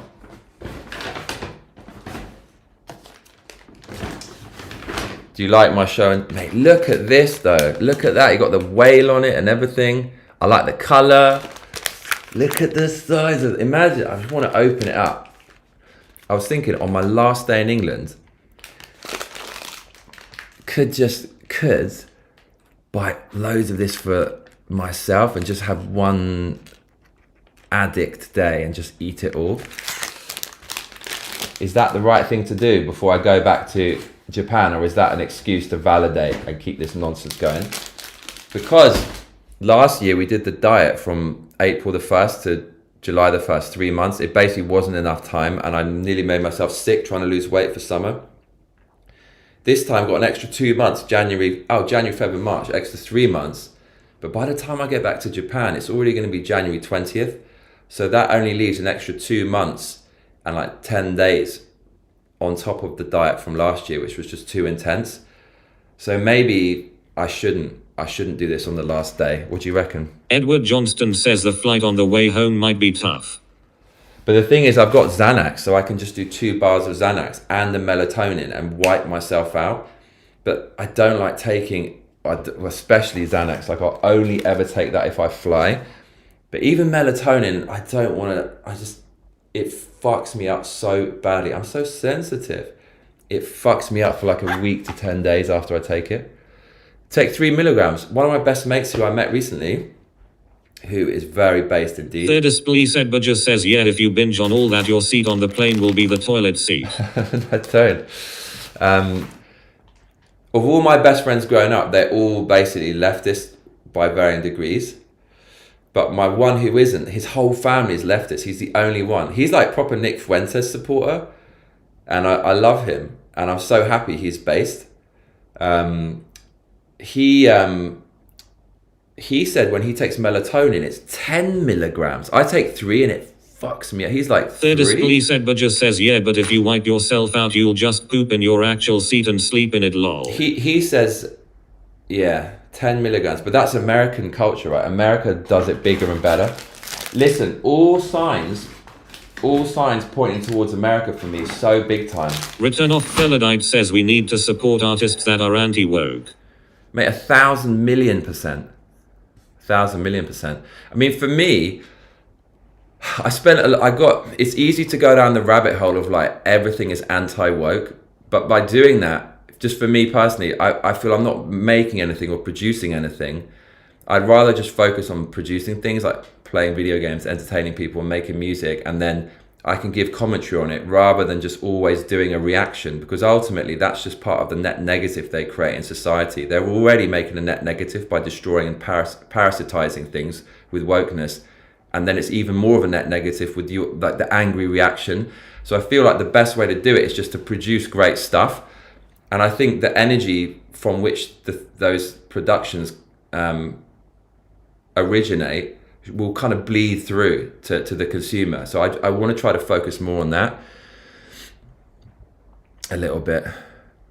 Eric Markham says, about time for Trump to invoke the Insurrection Act. I hope Walz is that dumb and desperate. Let's go, baby. Make sure to like and subscribe if you're new here, mate. And we can give you text to speech so you can get your voice out there. Yeah, so... Man, this has been the best ever trip to London. I leaned against that wall a bit earlier and just stretched, and my body felt so much better than it has been, because I've been sleeping in a bed for like 5 weeks as opposed to a wafer-thin futon. Return of Felodite says, nah, I get woke people singing my lyrics. The thing is, like, I meet woke people all the time and I get on fine with them. I just don't talk about politics. I meet them in raves. I met this Iranian girl who had like Free Palestine on her Insta, but it was a fucking good time hanging out with her. I don't give a fuck about, even if people have some crazy political opinion I hate, once I'm in a set foot in a public space where it's a place to be entertained, I leave that shit at the door because, I don't know, I got love for people, and I feel like, okay, I'm not here to change your mind. You can't change someone's mind unless you basically can't on an evening in a rave. So I'd rather just put some good energy out and connect with someone, and then if I connect down the line, they'll find out, and then at the very least, Return off Theladite says I agree. you know what I mean? At the very least, they might think, oh, if they think like, okay, well, do you know what? He's not so bad, so maybe not everyone who's like a Trump supporter or like libertarian or not like leftist is so bad. If that comes of it, then I'm happy for it. But I think that's a maturity thing as well. Like at the age of 43, I think it's easier for me now to kind of just accept, right? When you're younger, you're a bit more highly strung and self-conscious and insecure, so it's easy to go down the kind of aggro route. But Return off Theladite says, but subverting the subverted. yeah, it's this kind of mad negative feedback loop.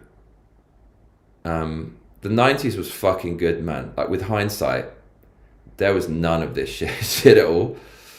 There was none of this shit, and it was much better. And we had some and it's no coincidence that we had some great art, some great music, some great movies, because it wasn't compromised by ulterior motives and personal politics and self-indulgent BS like that.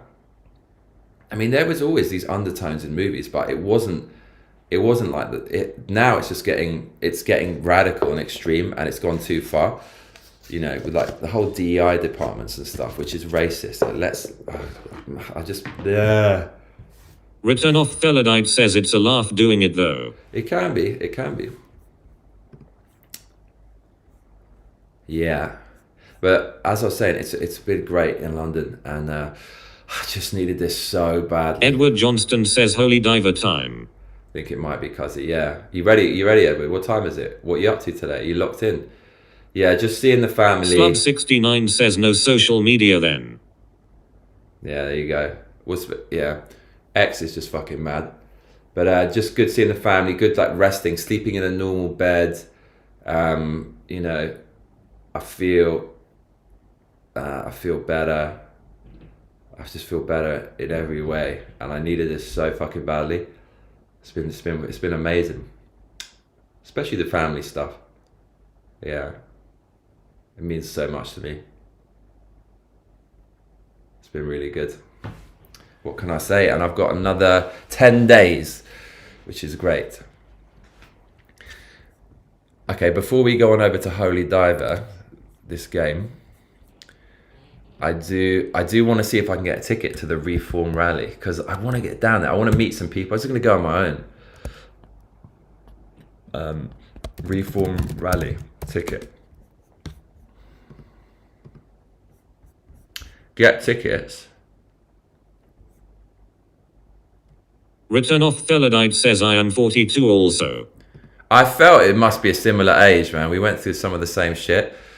Amazing, dude. Amazing. Yeah, I'm going to be 43 in March, so it's going to be awesome. I can't wait. Raver, misbehavior. I don't think I can get a ticket.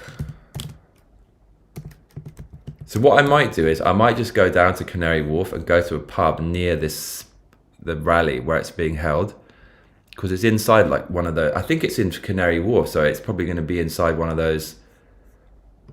It's like a complex, right?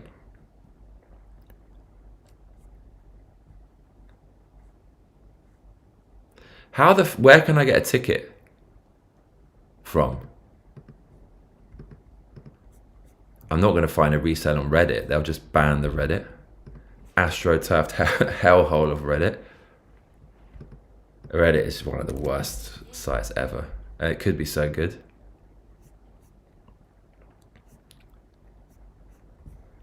Yeah, I don't know where to get the ticket.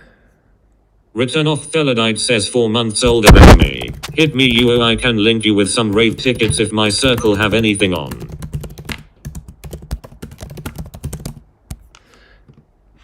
Oh, Slub69 says is it not free?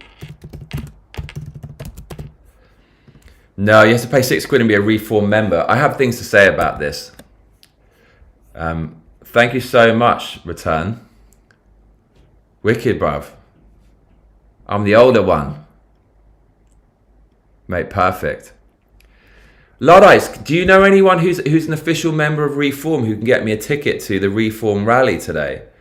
Well, it's on in it's today and tomorrow, actually, I think. It's on in 4.5 hours. Like, I would totally go down.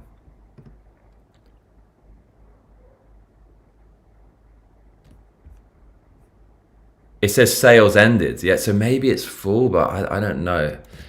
So I joined Reform before I realized that Farage is going to pander too much to the Muslim vote.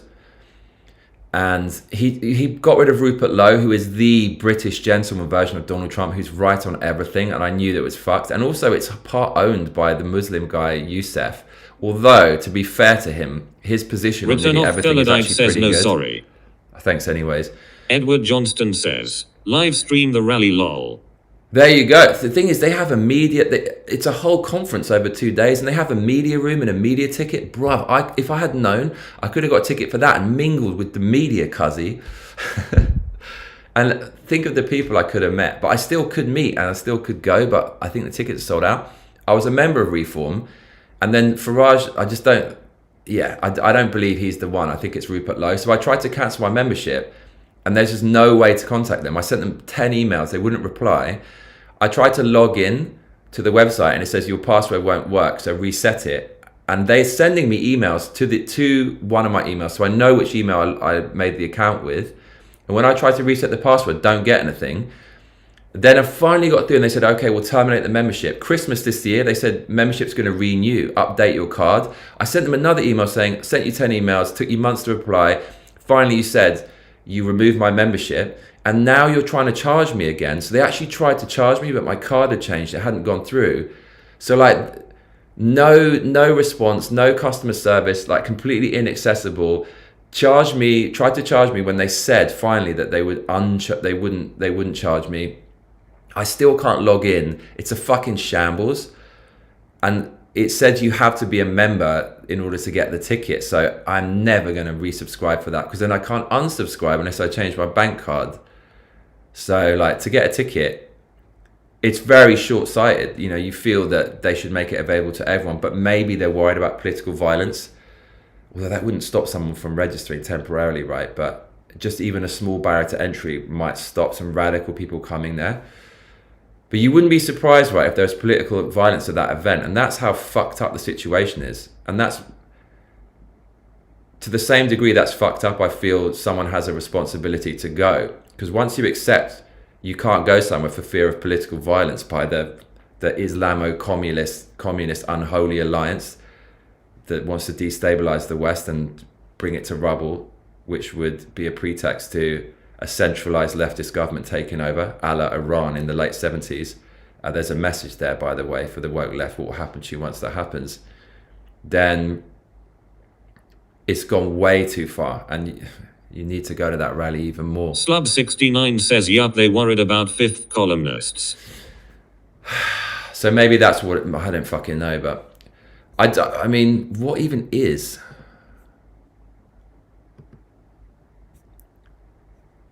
What even is it? Reform rally?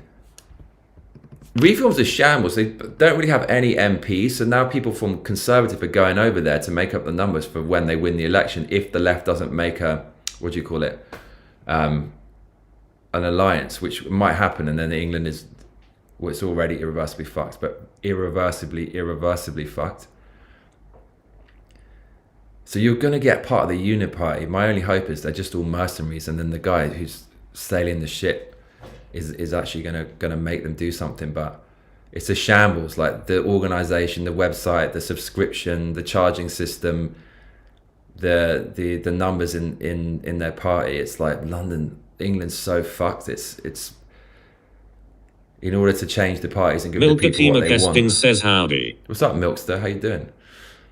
It's the infrastructure for change is really threadbare in England. The whole Edward Johnston says the Milkster. the whole judicial system is captured by Marxism. You see daily these mad sentences being given out for people for saying things online versus incredibly lenient for like insane criminals.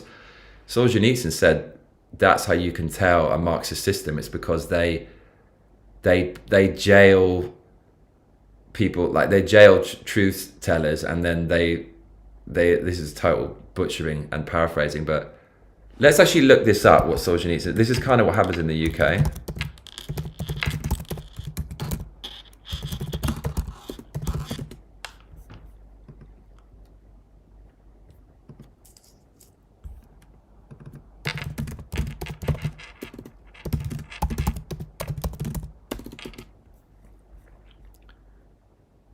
A communist system can be recognized by the fact that it spares the criminals and criminalizes the political opponent. It's exactly the UK. I don't know how... Third display said Budger says hi, you're Milky. Milky, you missed the epic stream. You missed a really epic one, you did. Look at the numbers, Milky. Okay, let's have a look at this. The Reform Rally. 25 quid to become a member. Reform Rally... London. Let's look up what's happening today and what's going to be there. You could barely find anything online. Like, it's funny, it's Reform or shambles, but the British people want change so much that even a shambolic party like Reform can be top of all the polls. Bradw says maker of things. By miles. First rally of 2026, London Rally Live. They're so bad. There's no information about it.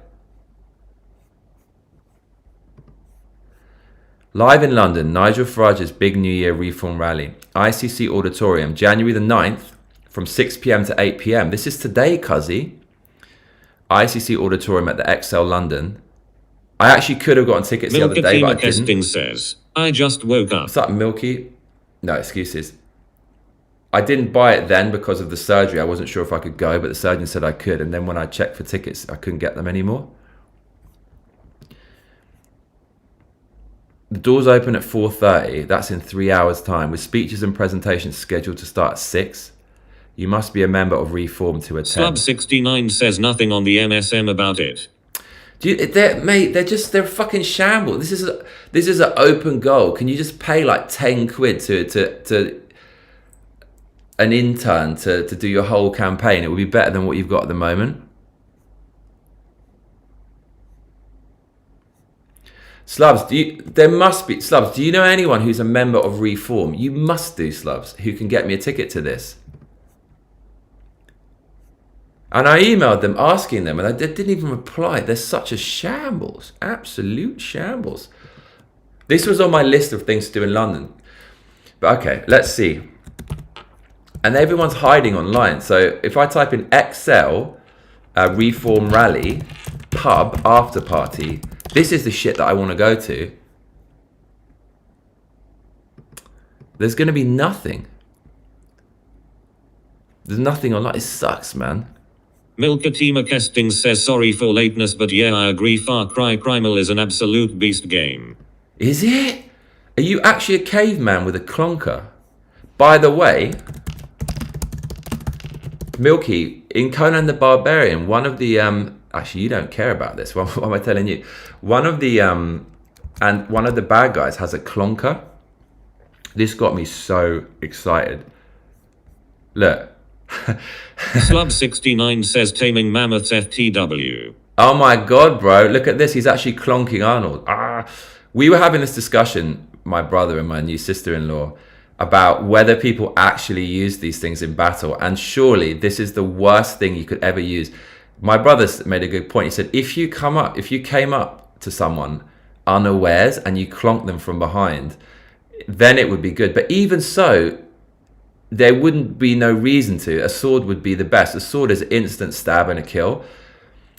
I don't know why you'd use this. The only reason I think... Milkatima Kesting says, I am a Frank Frazetta fan. I love Conan.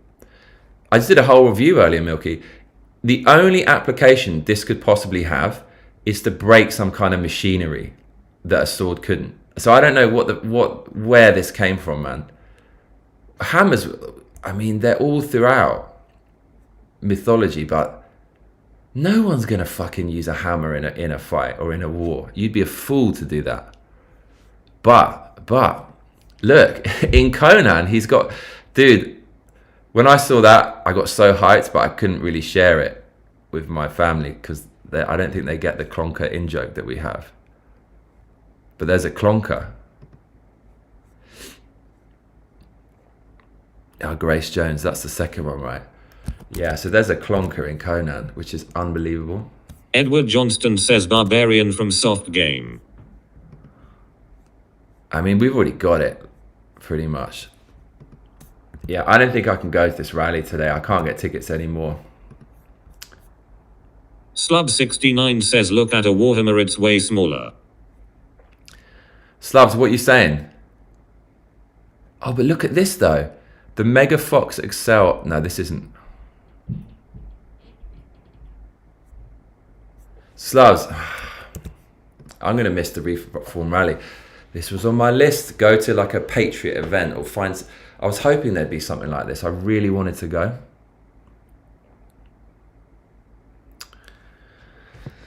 Oh well.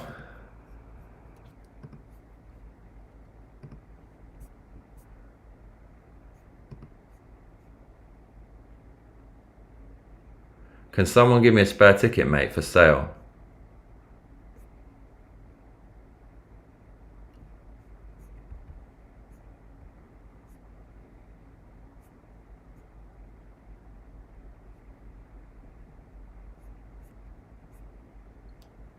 Dude, there's retarded people in the comments saying Reform's Russian asset. Mate, why left is so retarded? Fucking hell, bro. British leftists are some of the absolute worst. I'll take that as a compliment. Like, we've got some grit in England, but if you're ideologically possessed, it's going to get so horrible. Okay.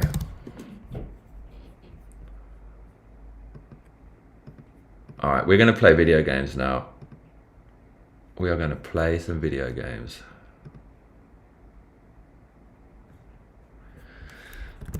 Okay, so I'm going to... Slub69 says I've seen William Wallace's sword. Was fucking massive. Slubs, what you saying, cuzzy? Slubs, what happened to our meeting in Glasgow? We're going to go down the pub and we're going to eat haggis. We're going to get involved with the firm and what. Slubs, did you see Arsenal yesterday? Oh my God, bruv. I actually want to stop supporting football. Slubs, are you a paid member? Because you can watch the stream yesterday then. It's for members only. Okay. Edward Johnston says Cloud from FF7 has a big clonker. Oh, does he? Cloud doesn't have a clonker. I thought he's got a sword. Okay, so... WR says, thank you, Slubs. What does that mean? I'm going to end the stream. You're going to be automatically Milkatima redirected. Keskin says a big clonking sword. Okay. Slub69 says, bro, I've been ill, had bad COVID. I'm just fucking with you, mate. How are you now? Are we linking before I go back to England? Come on, Slubs. I'm going to end the stream. You're going to be automatically redirected to the gaming stream. Edward Johnston says big clonker sword. Hang around there. Just be patient. Wait like 2 minutes. I'll be back. We're going to play the hardest NES game of all time. Thank you, everyone, for joining today. I made thousands of freaking videos, and they get no attention after the shadow ban, after I questioned the 2020 election. So this is a welcome change. We've had 2,000 views. Welcome to the channel if you're new. Make sure to like and subscribe, because all those other anchor ways tell you to do that. But it also helps get the message out and just helps make this community stronger, who just want to be left the hell alone and want things to be normal when we leave our front doors. Cheers, everyone. Much love. Take care.